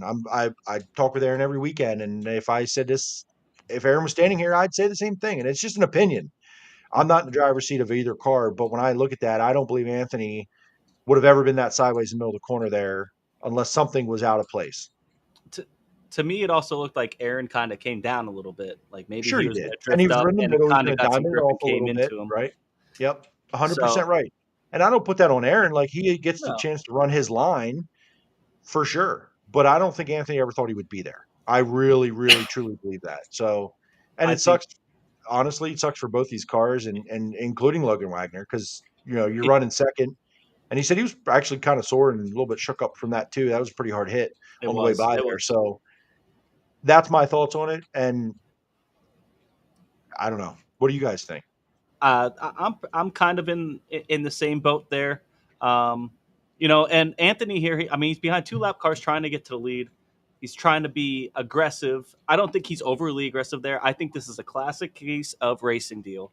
It is what it is. It was very polarizing with the fans. There was a lot of boos, a lot of people that were pissed. And then you have people that are saying, hey, you shouldn't, as a lap car, you shouldn't be racing the leaders like this. But everybody is entitled to race their own race. And it's just 2 guys going for, thinking one's going to be up a little bit higher, trying to kind of go for the same real estate. And they come together, and one guy gets the shit end of the stick, and the other guy goes on to win 15 grand. It's just how it shook out. Yeah. Make it look even worse. Yeah. I mean, it's that, sure. And if it's a racing deal to me, 100%. From the fan side, you see a guy that's winning a lot, hit a guy that's building a program or building a name for himself. It's never going to look good, whether the intent's there or not. Doesn't really matter to the fans because they just do whatever they want. But it's a bad look. In their heads, Anthony doesn't have to do this. It's like, well, Anthony's good because he makes moves like this work 98% of the time. So yes, in this case, a couple things were wrong and it didn't work out, and it sucks. And that's between those 2 teams. But for me, it's racing, and it's unfortunate. I like Aaron, but it's unfortunate. Yeah, and more I watch this, and shout out to Flo for putting these highlights up on Twitter. I don't see Anthony really come up that much. He kind of is running the same line that those that. No, it's that turn right there that Jeremy's that McIntyre's running. So, but Yeah, I get watch it. McIntyre. McIntyre definitely stays lower and straighter. Yeah. Again, Anthony would have done the same if Anthony was intending to run the bottom. I don't think Anthony intended to have a car on his right rear there. So even if he wanted to slide himself or run the middle, he jams and goes, oh shit, that car didn't leave. That car didn't go to the top, and tries to turn it sideways to not get into him. He could have just drove straight. If Anthony didn't know at all and never saw him, he probably drives a straight line into him. But he's trying to turn down to stay off of him. At the same time, Aaron's trying to turn down a little bit. So, listen, I don't. I hate to see a car junked. I hate to see 2 cars junked of it. And I understand if you don't like Macri, or you're a 69K fan, you're like F Macri. I get it. Like, it's emotional, and we're all fans. And in the spur of the moment, I know what this looks like. I didn't even see it live. I didn't even know how Aaron got wrecked. I didn't see it until on my way home or the next day. Same. So I had no idea he was even going to be in the way, or not in the way, but a lap car. So, unless Aaron's not in the racing the leader hard, he doesn't even know if he's seen Macri yet. Come off the corner there, he doesn't know Macri's behind him. He could be getting a blue flag. Who knows how far that is? Yeah. Is there a scientific fact that says you get the blue flag, they're X amount of feet from you? You don't know. You don't have mirrors, right? So he's racing his race, and he's racing Gerard McIntyre for position there. So, you know, I also understand if Macri came off in some kind of way to not feel remorseful or sorry because Anthony didn't try to do it. If he didn't come off the way Aaron thought and Aaron's pissed off about it, like, you know, sucks. So, but yeah, I mean, Chase Dietz was leading that race. Chase Dietz was probably going to win that race.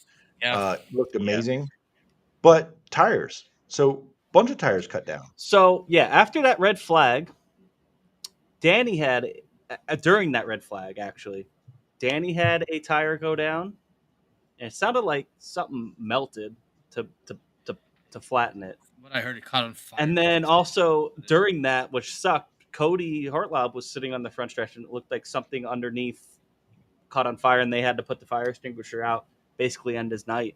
Just something that wouldn't, a flame that wouldn't go out. Just tough deal for him. Did nothing wrong. So that red flag alone was crazy. And then Borden had a tire go down as they got pushed off the restart. And then after that, just down the backstretch, exploded. Like, just there's nothing left of it. All left rear tires. Very strange. But maybe just coincidence. I don't Danny know. had the same exact thing as Cody. Caught on fire sitting there. So I talked to Cody and I asked him because I didn't even see Cody leave the racetrack. Where I was standing, that's the downside of where I'm at sometimes. I don't know what happened. I didn't know what happened to Aaron. I didn't know how. I didn't know Cody even went off the racetrack. I didn't know Danny was off the racetrack. I missed all of this. So it sounds like Cody ran over something with the left rear, went green. The car was almost undrivable. Pretty sure we had a left rear going down. They did find 3 or 4 holes / slices in it. Then under that second red, his car and Danny's did the same thing of fuel in the muffler caught the left rear on fire. So there's fuel getting caught in the mufflers of these things. It ignites and then it catches on fire and it's burning the left sides down. So then Cody comes into the pits and only have one tire on their mule or whatever. They didn't have enough tires to put a left rear and a right rear on it. They had a right rear on, not a left rear, so he couldn't come back out. They didn't have a tire. So Danny, I think, talked about the same thing about catching on fire sitting there as a product of these mufflers. So yeah, he got pushed around from the backstretch to turn 4, and then he got out of his car during the red. And I couldn't tell. I'm in the pit grandstand. I can't tell if he's yelling to Jake or if he's yelling at the. I just hear a lot of yelling back and forth. I don't think it's necessarily, probably just like heat of the moment, not necessarily angry, just trying to talk to each other from a distance. I couldn't hear exactly what they were saying, but there's a lot of scrambling going on, and then he eventually had to get the hook. So he got pushed around from the backstretch to turn 4. He gets out of the car, looks, oh shit, it's down. They get a wrecker out, get him to the pits. He still gets the tire on, still comes back and finishes 9th. But at that point, there was only like 14 cars maybe running. But still was he was running really well. He was up in the top 5 at that point. That makes sense then, because I saw people bitching about how does a driver get out of their car, get back in their car, and be allowed to be on the racetrack and go again. I don't know the sequence. Was it on fire when he got out, and that's why he got out? No, or he was on fire on the backstretch, and then they pushed him around, and he stopped at turn 4 right before the entrance into the hot pit, basically on the front stretch. And then he was getting out of the car, looking around. I couldn't tell too much from there. I just heard a lot of yelling, him going back and forth with his crew and the safety officials there. I wonder if they were debating if they were even going to go back out. You know what I mean? But I mean, it was $1,000 to pay for 10th place on up. It was a good paying race throughout the field, so it was worth going to get a couple extra positions because it paid more, and at least 1,000 from 10th on up. Yeah, so, and I'm sure there's more to this than even I know. Obviously, that I know because I'm having to ask questions about it. But I saw that comment on Facebook or Twitter or X or whatever about, how's the driver allowed to get back in their car and race after they got out of their car, blah, blah, blah. I didn't know who they were even talking about. I'm sure it was somebody someone doesn't like, and turns out it's Danny. So there's that. But I don't know. I don't know what the rule is or isn't. I mean, Port Royal really doesn't screw that stuff up very often as far as like, to my knowledge, getting it right, getting it wrong, blah, blah, blah. So, whatever. I don't know. I think whatever. Some was cutting tires. That's for sure. was it Tusky a couple years ago when Dylan Sisney had a really bad wreck and was on fire, and then Logan Wagner and Danny Dietrich, they both got out of their car, and obviously for that to help pull him out. It's different You when it's know, under red. so You're under that's red. different. But this was still under red as well. So That's what I'm saying. Yeah. So I think it's. I don't know. I don't know what the rule actually I don't know. is. Sure, it's fine. But to me, no, I don't see a problem with it. You know, they were still there cleaning up for a while. He had to figure out either he's going to the pit area or he's going back to the hall area. Either way, so Jacob Allen was a. I loved his announcement video last weekend saying that he was going to run Port and Baps. He gets a solid top 10 here. Looked all right. He had a tough time trial. Something went wrong.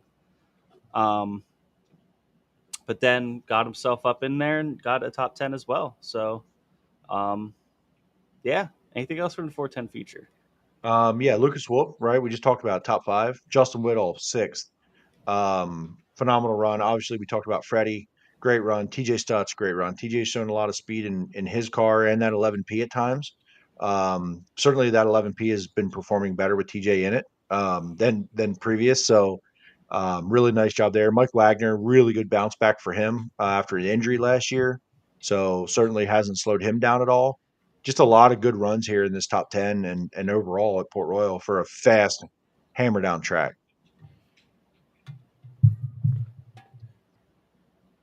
Port Royal rulebook says a driver is allowed to get out of the car if an official deems it okay necessary, which from Dietrich said the official said it was okay.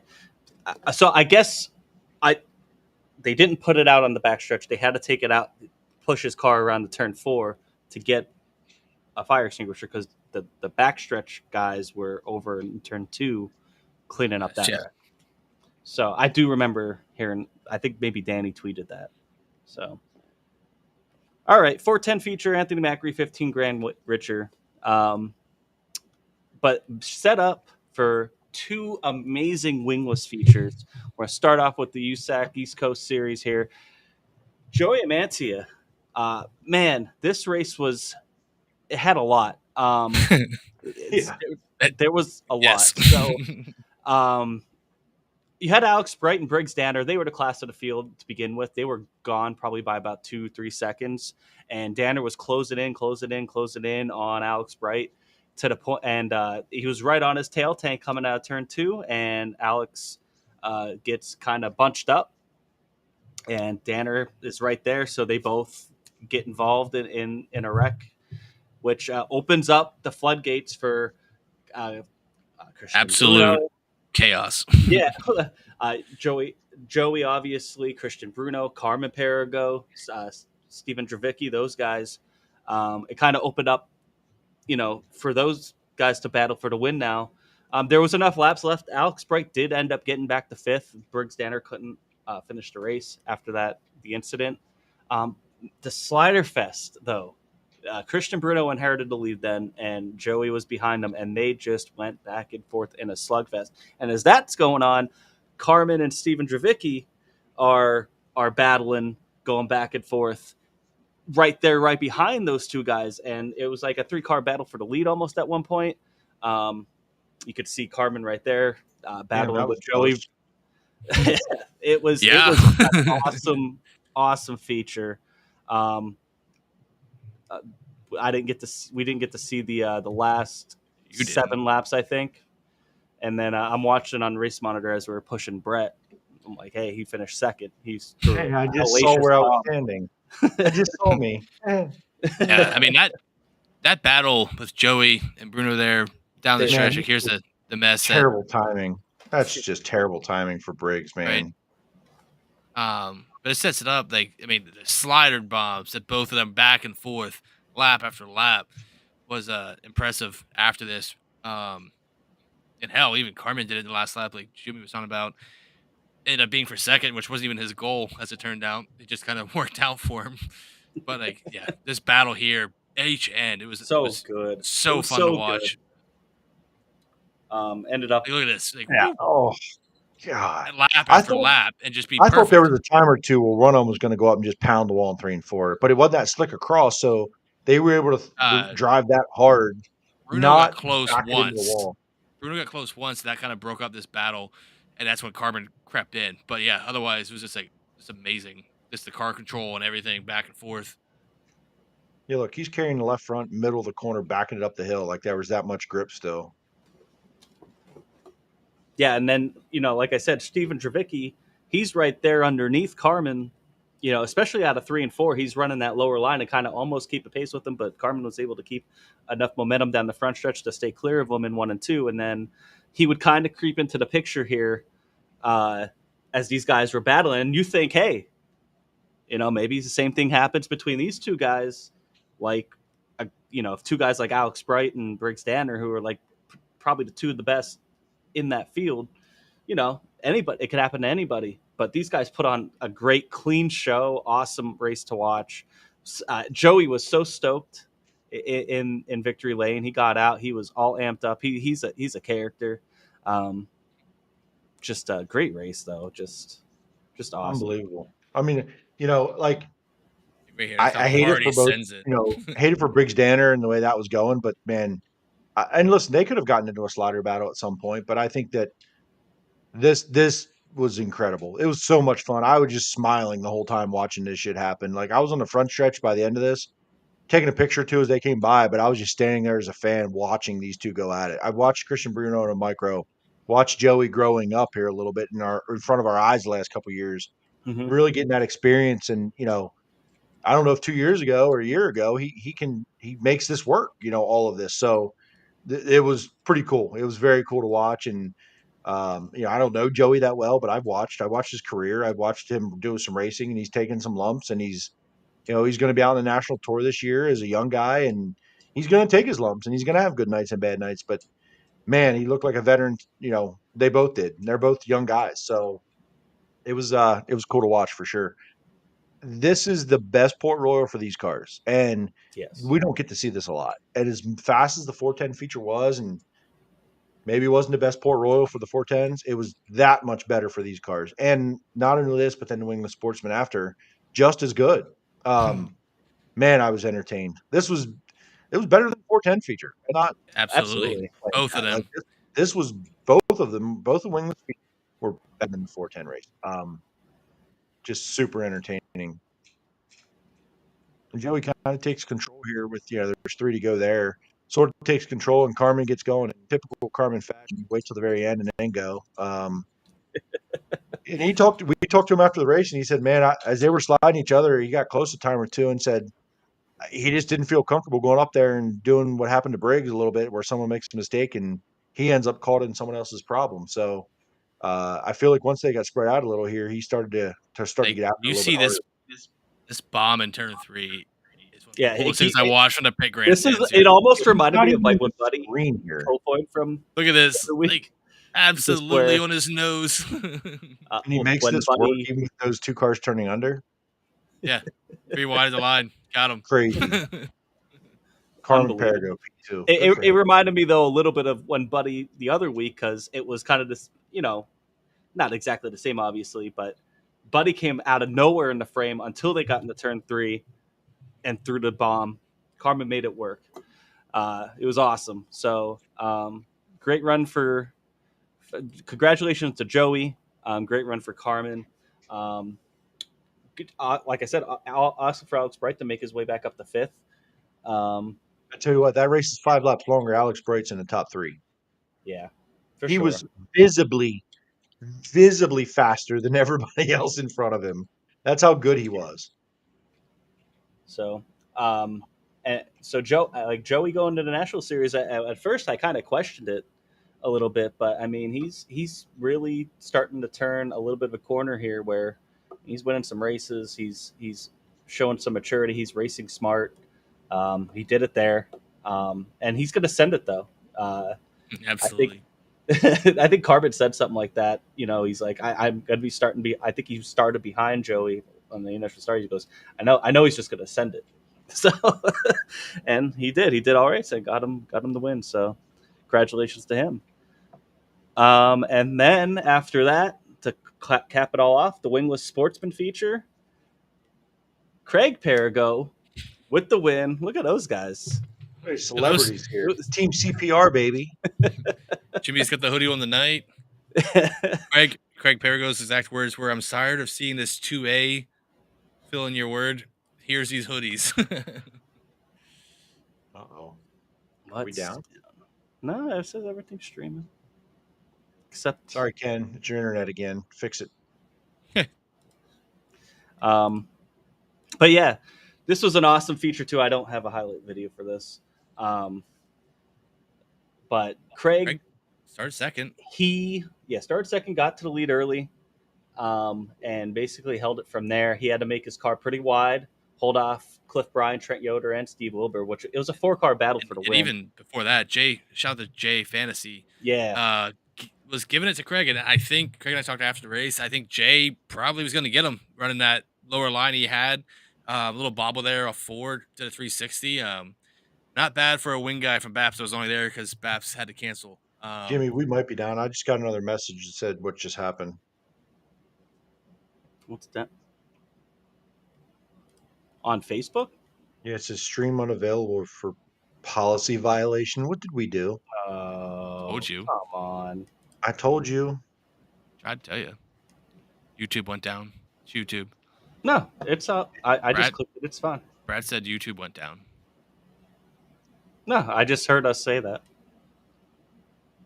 He's on Facebook, so that makes sense. It's back. YouTube is down. That doesn't shock me. Told you. We tried to warn you. Yeah, it's down. YouTube's down. Was there music involved at all? It's back now. Now it's back, it says. Huh. Yeah, it's because we're not playing it anymore, so we're good. Sorry, everybody. Glitch. But yeah, Craig Perigo out of his comfort zone. He likes dry, slick, tight, jacked up racetracks. But on this day, he was on the cushion, kind of like we heard last week. Perigo was going to be on the fence, was going to win, and we got that. So Cliff Bryan definitely gave it to him there towards the end, but race clean, race hard. Trent Yoda got into a slotted battle with Wilbur. That was cool. This was the most unlikely outcome. If you told me how this track would be, and I said, hey, and you asked me who would win this race, who would be up front, and this track surface the way it is. Second, third, yeah, okay. Cliff's good. Maybe Brett in fifth would have been guys that have been like, yeah, they're going to be there. They're going to be up top. Craig Perigo running the top, ripping it that hard, self-admittedly, not me, not my opinion. It's my opinion, but from the actual Craig Perigo's mouth said, that's not my style. I didn't want to do it. I kept waiting for my own mistake, and I knew it was going to be all over, and I just didn't make a mistake. Cliff Bryan never really threw the bomb at him. Maybe once, didn't work out, held on for the win. It was awesome, man. I was down in 1 and 2, and they would set the car, drive it in there, set it on the cushion. And he said he was flat foot from middle off and just digging on the top of 1 and 2. He said 3 and 4 was getting a little sketchy. It was getting a little thin up there. But 1 and 2, man, those guys were giving it all they could, all the motors could handle in 1 and 2. It was awesome. It was fun to watch. Yoder wasn't on the top like them as much. I think, well, he might have been actually, but we know Steve Wilbur was in the middle.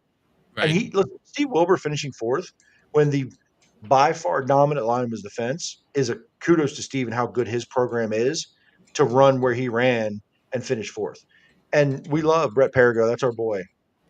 But when they had a caution, Brett was in fifth and had this lineup just like this on a redo, and Brett was going around the top. He didn't have anything for the top four. And that tells you how good Wilbur is when Brett could run the preferred line and couldn't really run Wilbur down. So that's how good those top four were. They were the class of the field, not to take anything away from Brett with his top five, because I think he started 10th. He started 10th.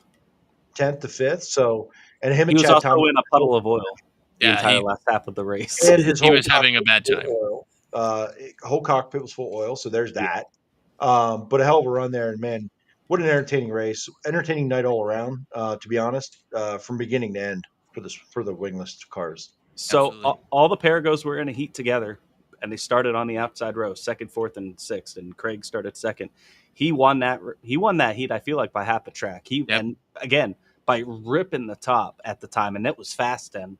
And was it after he came up to me because he shout out to Craig. He gave us these hoodies early in the night. Shout out, and he's like, "Hey, at least you'll have a winning Parago on your shirt and everything." He loves to bust balls, and um, so Chris changed into it, but I didn't. I kept my other one on because I didn't want to get dirty, and he came up and he puts his hand on my shoulder. He goes, "I told you had the wrong hoodie on."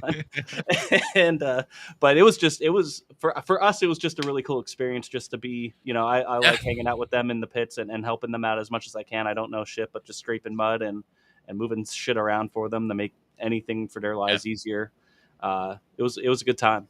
Absolutely. I mean, Jimmy, you had the hard jobs of carrying tires and following Brett around with gearboxes and stuff, and I was just cleaning all the mud off of 2 cars, and once I get yelled at to push a car backwards, and that's about the amount of times we touched Craig's car was to push it backwards so he could go, but it counts, right?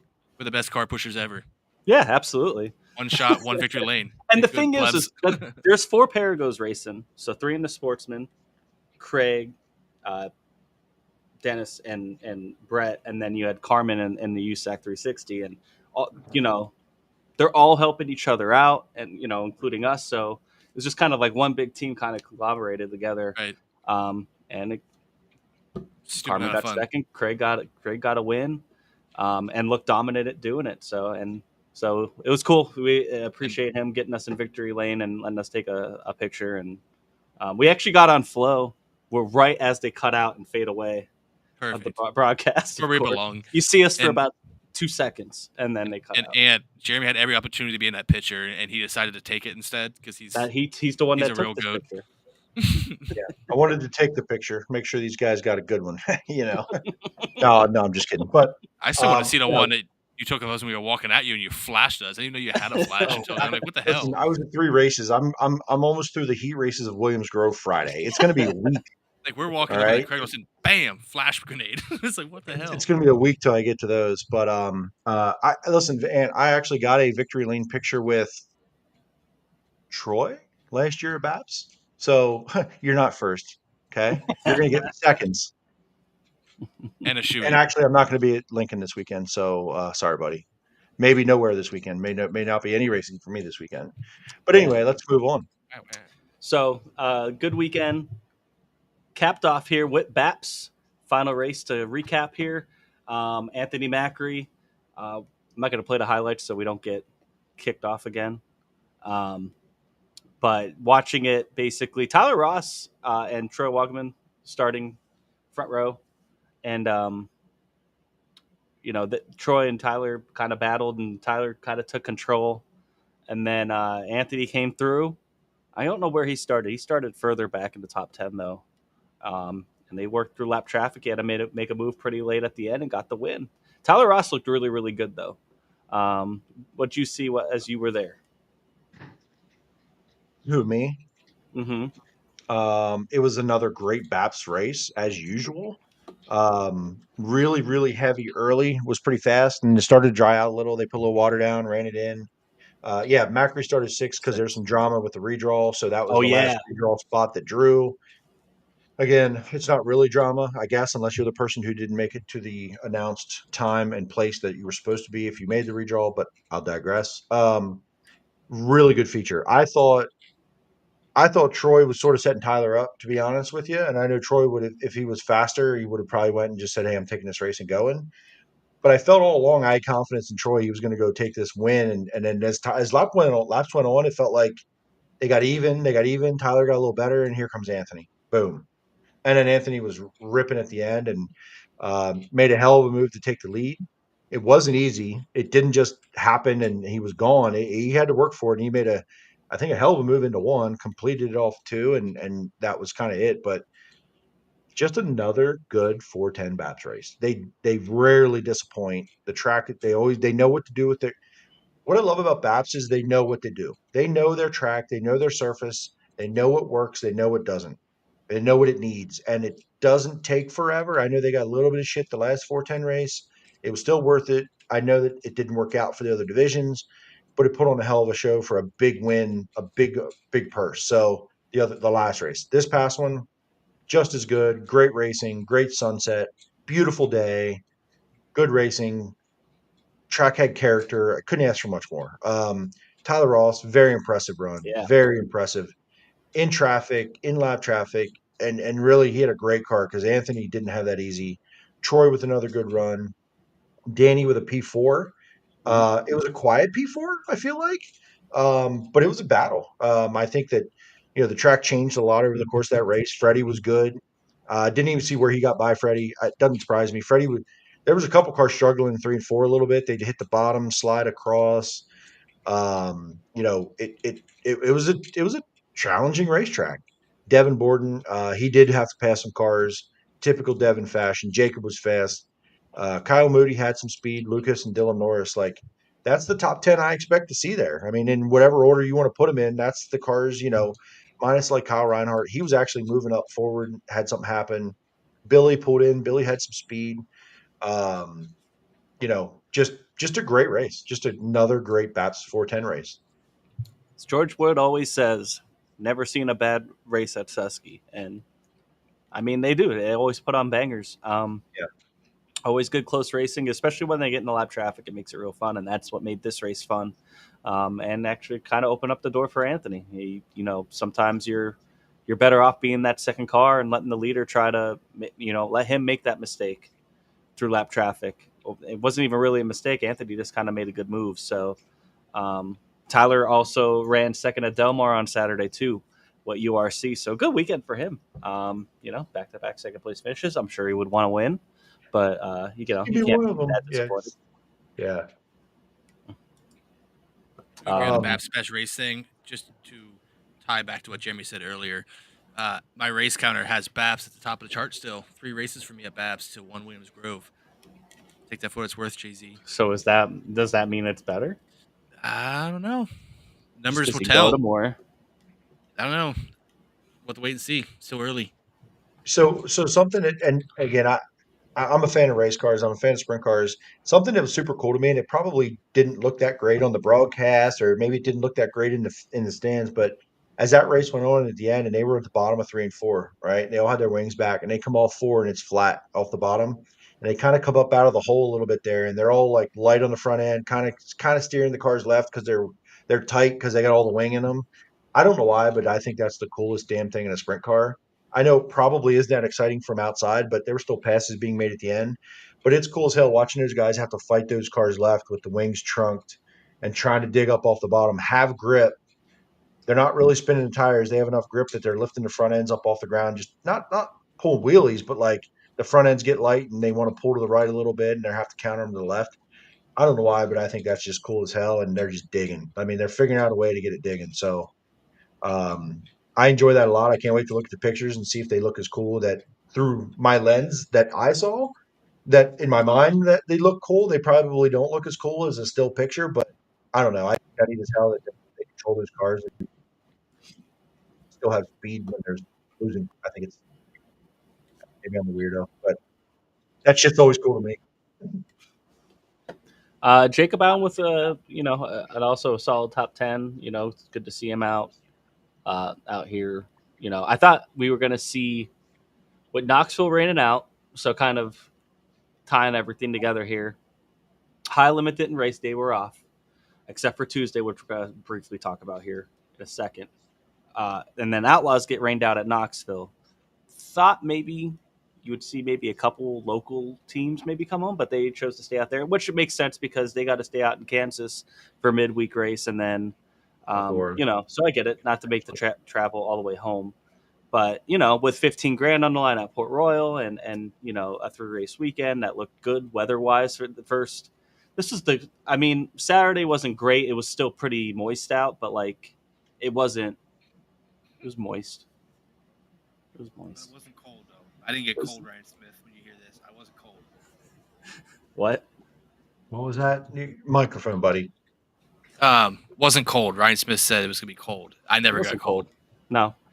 I was in jeans and a hoodie, and I was not cold all night. I could see my breath, but that's just because of how much moisture was in the air. Not because it was cold, so I was comfortable, and I was dry too. So it was 50. It was 50. I think it was getting pretty damp. Like everything that I had that was dirt was turning to sheen of mud, kind of. There was enough moisture in the air, and it was 50. It was humid, so it was getting cool. I was getting cool standing around. If you guys were working, moving, like it Yeah. probably wasn't bad. I was gonna say it Um, changes things. We were actually working for once instead of being degenerates in the infield, so it helped. walking across the track into the pits. By the time I got to the pits, I was warm. Like I just needed to be moving Yeah. more. I was standing watching the races, taking photos, whatever. Like I got a little bit chilly, but by the end, I was taking my, I was taking my jacket off and my hoodie and whatever else. So yeah, it wasn't awful, but it was hard to, like I said, I posted on my Facebook page, my personal page, and it was hard to believe the next day it was going to be 80. Like leaving Port Royal with the wipers on and 50, sunny and 80 the next day. Like Yeah. no way, It was no so way, weird. bro. It was Yeah. the weirdest thing. But I got home, it was dry, and it was 56. It was 50 in Port Royal. So Yeah. an hour and a half south, it was already almost 60 degrees, and I felt like it was getting warmer as the night went on. That's what it seemed like. Yeah. So, but it worked out. And I, everywhere else pretty much canceled on Saturday. Lincoln canceled Saturday, BAPS canceled Saturday, Path canceled after their heat races, They tried. Qualification races. Bridgeport ended up canceling. Pretty much everywhere in the area except for Delaware still ran. But they were kind of outside of the target area of the weather. So I commend Port for, and Danny said it on his Twitter, and I totally agree with him. They probably took a loss. It wasn't a bad crowd, but it wasn't a great crowd for a 15 grand to win show. Probably because of the weather, and they have flow and everything. But I love that they still went through with it, and I thought you had 3 great races. The 410 feature wasn't the best that we know Port Royal can be, but it was still good. And then they got rewarded yesterday with the Lucas Oil. It looked like they had a packed crowd yesterday with the good weather for the Lucas Oil race. So, they also pushed I was kind of surprised, not that surprised, because Port doesn't dick around usually unless it's a big race. But 8:00 they're lining up the feature. Yep. 8:00 now. The feature ended up lasting 45 minutes because of all the reds, but yeah. So shout out to Port for giving it a shot and being willing to take that loss on Saturday for they had a lot of stuff planned, planned with it, with like autograph sessions, everything, and Keith Kaufman was there and all that. So I appreciate them being willing to take the loss and do that for everybody. And that's one of those things that we talked to Jimmy. They take a loss here, maybe, but it builds trust for down the road when you see those iffy weathers. You don't want to get halfway to Port and they cancel. Right. Like, that happens sometimes, right? Rainstorm, thunderstorm. But at least they're going to try. They're going to give it their best effort. And if they say we're racing, make an effort to get there, because they're going to make an effort to see racing unless monsoon, like Tuscarora 50 happens, which obviously that's different. So, Jeff, I brought enough Port dirt home on my truck to grow potatoes. Someone actually commented on my car today and said, "Why is it red?" Because my car is so caked with clay right now. That's true. I feel it. And Tyler said yesterday they pushed the show back an hour, and we're still done 9:30 on a Sunday. So yeah, shout out to them. A big show, a lot of cars. I mean, it kind of helps with late models. They can kind of keep them going, staging, since they don't need pushed. But I don't feel like pushing adds that much time. Yeah. So yeah, they just keep it moving. Let's touch real quickly. We're getting on the 2-hour mark here, so let's just quickly wrap things up. High limit on Tuesday. Riverside Speedway, the ditch, was a little controversial with they did time trials, and then I guess water comes up from underneath because of the river nearby, which from the drone shots I didn't see any river, but I'm not there. But the water moisture came up to the point where it was puddling on the track, like just out of nowhere, and they had a hard time getting it ran in. It was very choppy. It was not very. People were questioning the safety. Didn't really make for the best racing, but you're going to have that. They had a packed grandstand there. I mean, that place was jam packed for a Tuesday night. And Corey Day ends up winning, probably because it was kind of like a California track at that point, where it was just fast around the top and rough. So that wasn't that rough, I guess, but but still, it was just there was no grip anywhere because of either the moisture or whatever. Um, the safety things though, because of the catch fence, which is like chicken wire. Like I can't remember who went out of the park, hit the light pole. There's that catch fence ain't catching anything. They Some can't WWE stuff, man. So there's definitely some questions there. What'd you guys see? Same. I mean, in the corners just don't have a fence, but you got to have more. If you don't even have to have it there, right? There's no fans out there. I know why it's there, but if it's going to be that useless, now maybe it'll catch a street stock that just bumps up against the wall. But Right. a sprint car, it's not built for that clearly. So just don't have one, and you don't have this question. But you can't have the same kind of fencing that are protecting fans. It's unacceptable in this era, and it's a straightaway. I get it, but you just can't have it happen. You cannot have the fans be put at risk because you're just can't do it, can't afford it, don't want to do it, don't know. I don't care that he went through the fence in the corner because it's not a fence. That's obviously just chicken wire, but don't have one over there, right? We have some plenty of Right. tracks that don't have walls, let alone fences. Don't put a fence there then. Just don't have it. What's it catching? It's not going to catch anything anyway. But you can't have that same level of fencing that are protecting fans. That's where I'm at with it. Yeah, and not for big cars. I mean, this isn't they got high limit, and then they have a 2-race weekend with Outlaws later this year. That's what to say.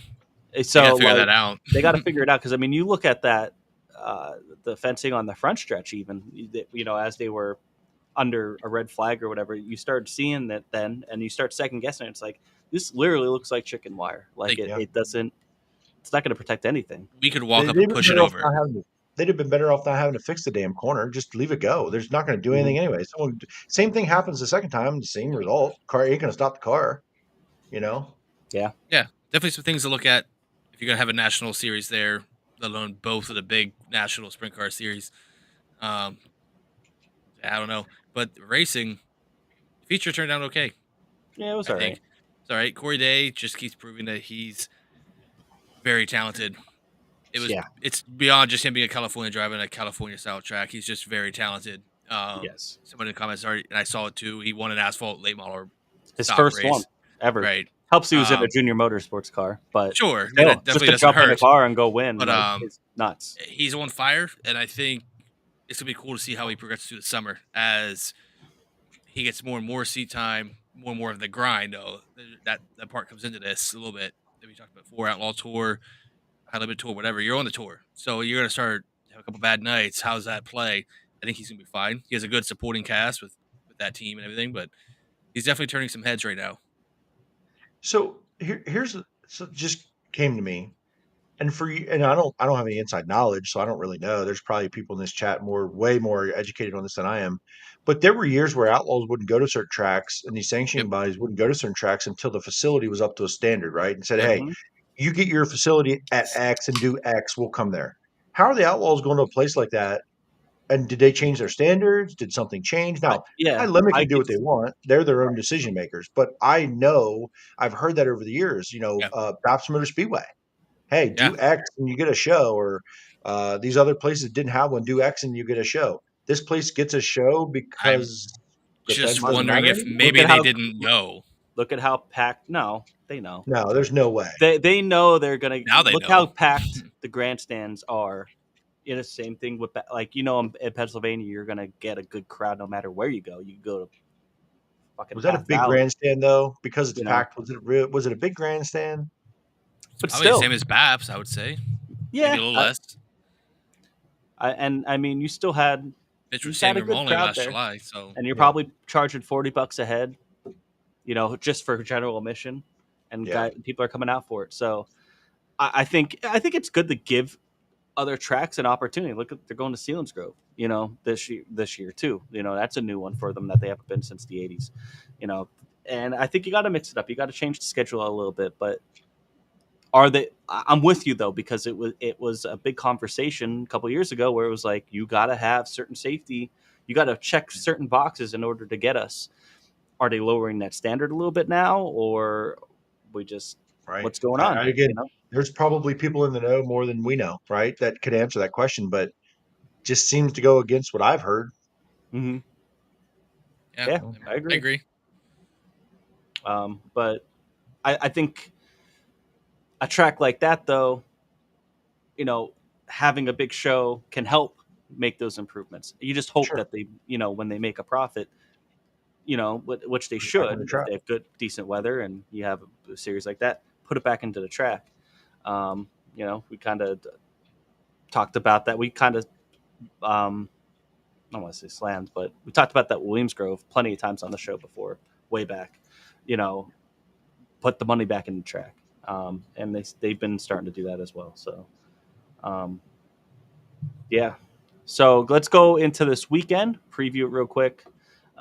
Local shows: Williams Grove Outlaw tune-up with 358s. 358s, and then Lincoln Outlaw tune-up with 358s. I think. Probably, yeah, that would make sense. Yes. So time trial shows, Outlaw format, I believe. I don't know if do they do a dash? They don't do a dash, at least at the They don't do a Grove. dash. Past years. Okay, but they do the time trials and everything and line them up the same way. To get them ready for next week when they come into town. And Port Royal has a 410 super late model and 305 show on Saturday as well. No racing on Sunday. But then we'll have Lincoln next week in the middle of the week, and we start getting into some big stuff here in May. Yeah, I don't know if I'm going Well, I'm not going anywhere locally. If I do go anywhere this weekend, Jay-Z, are you going to Williams Grove Friday or no? Maybe. No racing? I mean, we'll see. I don't think I can do anything Saturday. Some prior commitments of anywhere. So if the weather's good Friday, you might see me at Williams Grove. But that's 50-50 at this point. It's only Monday. Pretty early in the week for me. I don't plan that far ahead. I just know I'm going to be at Lincoln next Wednesday, and I'll be at the Grove Friday and Saturday next week. So Hell yeah. that's what I do know. Yeah. I will be there, and I'll hopefully be at Lincoln by noon or 1 o'clock. Some kegs and eggs in the parking lot at Lincoln, and start the day early and watch some racing. Hell yeah. Chris, where are you going to be? BAPS? No. Oh. So Sportsmen's are at Sealands Grove on Saturday. So there's a shot that I'm there.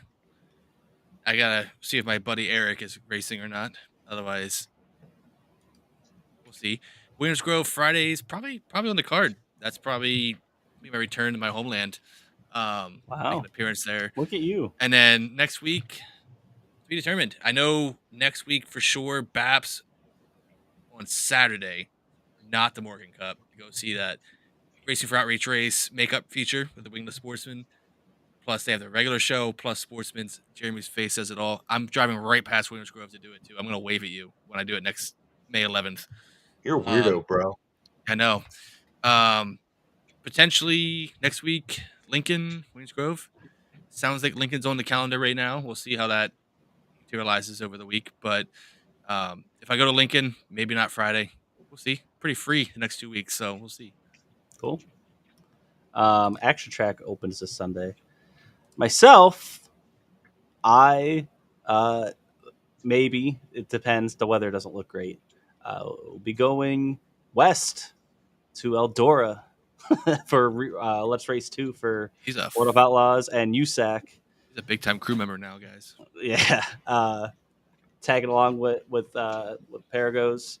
I always wanted to go to Eldora, so they're letting me come out if the weather holds up. Now, if the weather looks like it is right now, we're probably not going out. I'm not going to make the trip out there. The plan is right now Eldora Friday and then go race Boss on Saturday at Wayne County Speedway. So I'll get to see 2 tracks if we do go. But I'm excited for that opportunity. I got to go with them last year to, Silver Crown in Springfield and all that. So, yeah. So thank you. I hope I do. I hope I do love Eldora if I do get to go. So we'll see. Like I said, weather right now, it's like 88% chance of rain all weekend. So kind of bummed, excited. I don't want to get overly excited and then be bummed. Do they haul Parago's car in an open trailer out there? No. He has a real car. No. It goes in the box. Goes in the box. Because if it's open trailer, I'm going to sneak my way into the driver's seat and just ride in the driver's seat in the car in the open trailer with you guys. I don't need to. I won't cost anything. Just smuggle me into the cage. Just sit me down in the seat and I'll ride there. But no, Okay. That's something I should do, Randy. I should probably go. That's Sunday morning, I think. That fish fry for Gary Wolford at the MMR. I should probably look at that. See if I can make that happen. Because I was looking at that and I just never planned anything for it. That'd be fun. So yeah, that's the racing this weekend. High Limit is at 81 Speedway in Kansas on Wednesday, and then they have a back-to-back Lakeside Friday and Saturday, which ends in a $50,000 to win race on Saturday at Lakeside. That should bring out a lot of cars in that area, and also coincides with NASCAR out there. So that should, I like how High Limit's been doing that. It worked really well at Texas. I'm sure it'll work well here. And then, like I said, World of Outlaws is Let's Race 2 weekend at Eldora with USAC 410. It's Friday and Saturday, obviously, weather permitting. And I think that's really it, major stuff. Just for Dakota. Hi, Dakota. Hi, Dakota. You like this? Girthy. So, closing thoughts. You want to do Drink It and Dump It before we go, real quick? Yeah. Drink It and Dump It is something we try to do weekly. We kind of forget about it, but Drink It is, thumbs up to somebody who deserves some kudos from this past weekend, and dump it to somebody who had a tough one. I'm going to go first. In the chat. Go ahead. Going first. I want to drink it and dump it to Jay Fantasy for being out of his box, take the wing off, and he's been working at that when the sportsman stuff, going up there wingless, ran super impressive through the heats, into the feature up until he spun around. So drink it up for him for doing that. I want more of those guys to do it. I tried to bully Eric Russ into doing it, but he had a concert to go to. Weirdo. So just drink it and dump it for him. Jay Fantasy. Jimmy, I left you a good one. You go ahead. I got plenty. So I got plenty of content for this one this week. Jimmy, go ahead. Brandon Zirk says here, drink it to Port Royal Speedway. I agree. That's definitely one. Drink it to Craig Perigo with the win, and Carmen with the second place. Just the whole Perigo clan. And then dump it to Chase Dietz. Man, thought he was going to get that. It would have been cool for first big race at Port Royal. He is leading the points there, I think, still, but blows that left rear. And would have been cool to see that Zemco 1 back in victory lane with Chase, who's a good guy, and only a handful of races really here, at Port Royal this year, and looks strong every week. So he'll get it soon, but dump it out for him. Tough weekend. Troy Wagaman Jr. drink it for sure. Another win. I agree with Port Royal Speedway. Thank you so much for putting the effort forward. Hope you didn't lose your ass on it. I love getting back up there. They kept the show moving. They do a lot of things right. I really enjoy being there. Baps with a banger. Again. So that was cool. Billy Pouch Jr. got to see Billy Pouch Jr. win in person. I don't know if I've seen that yet. I'm uneducated from the modified world. That was a super popular win. The crowd that was left, the people in victory lane, like you could tell they're just passion for him and his fans and fan base and team. That was cool to witness. So a lot of drink it's for me this weekend. Dump it. There's a few of those as well. So actually another drink it to the field at Williams Grove Speedway because Ryan Wilson started 10th in that feature and ended up backwards exiting 4 on the start of that race, and no one hit him. He was backwards in the middle of the front stretch and nobody hit him. I don't know how. I still don't know how. I don't even know how he got backwards, but he got backwards from 10th position and nobody hit him in the middle of the front stretch at the start. It's tough. Wow. Okay. That was it. Dump it. The Dietrichs, they've had a rough few weeks. Billy and Danny. That sucks. Dump it for them for sure. I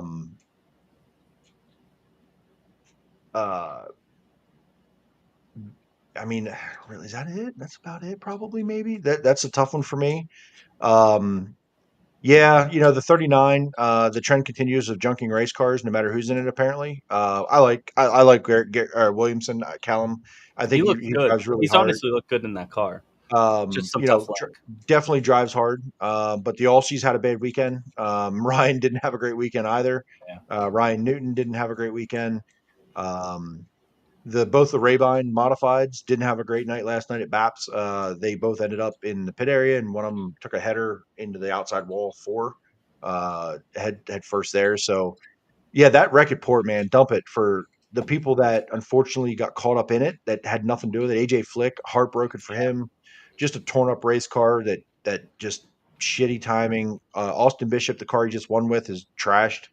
So that sucks. Lance obviously got dinged up a little bit in that. So obviously Halligan, obviously it looks like wasn't much of his doing.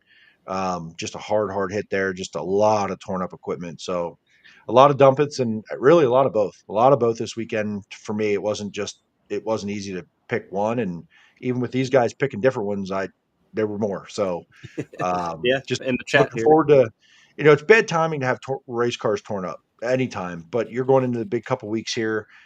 Hopefully everybody has their stuff back together and ready to go for a big week or two in central Pennsylvania and beyond, really. Brad Weatherby, Tyler Ross, drink it. Absolutely. 2 back-to-back seconds. Looked really good at Baps. Almost got a win. Drinking for TJ Stotts. Absolutely. He's been strong lately. We know he's always, he's always been a good time trialer. But he's really showing. I mean, I was shocked. I thought once Macri got past him on Saturday, that was it. But he fought back and stayed there. That kind of at the end, Anthony kind of pulled away a little bit more, but TJ was right there step for step. So looked really good. This is a good one from Daniel. Drink at the Lucas Wolf's consistency lately. Hope for a win for Lucas soon. Absolutely. Dump it for Jeff Halligan's crash at Port. Absolutely. I hope Jeff's okay. He was okay at the time, but you never know after adrenaline and everything. I'm sure he's probably pretty sore. I actually did text his PR rep later that night or the next morning maybe and asked and checked on Jeff, and seems like he's going to be okay. So seems like he was good. Got out, was shaken up for sure right there, which is understandable. But later that night, or I think it might have been even the next morning, I text Rich and said he was feeling okay. So thank goodness. Yeah, Brandon, nice to meet you, man. Then this guy woke up beside me in Victory Lane, and I'm like, hey. Hey, yeah, and he's Brandon. Okay, gotcha. Yep. So as I said, I've seen that name come across. So it was nice to meet you for sure. And we've had that happen a lot this year. We've met a lot of the folks that tune in and watch us idiots talk for racing for 2 hours and 8 minutes. So we're done now. Are we done? Yeah, pretty much. One more, just real quick. Tyler Koenig, friend of the show from last week. Port putting 2 great shows on this weekend, plus my buddy Alyssa Rowe winning her modified heat at Path, and then dump it. Dietrich's bad luck, like you said. But yeah, I was actually thoroughly entertained with the Lucas Oil race, watching it from home. I was going to go back and, other things happened, but started scrambling around once I knew I was going to be going to Eldora. So we are these idiots. Shout out. My closing thoughts, if we're good, Jimmy.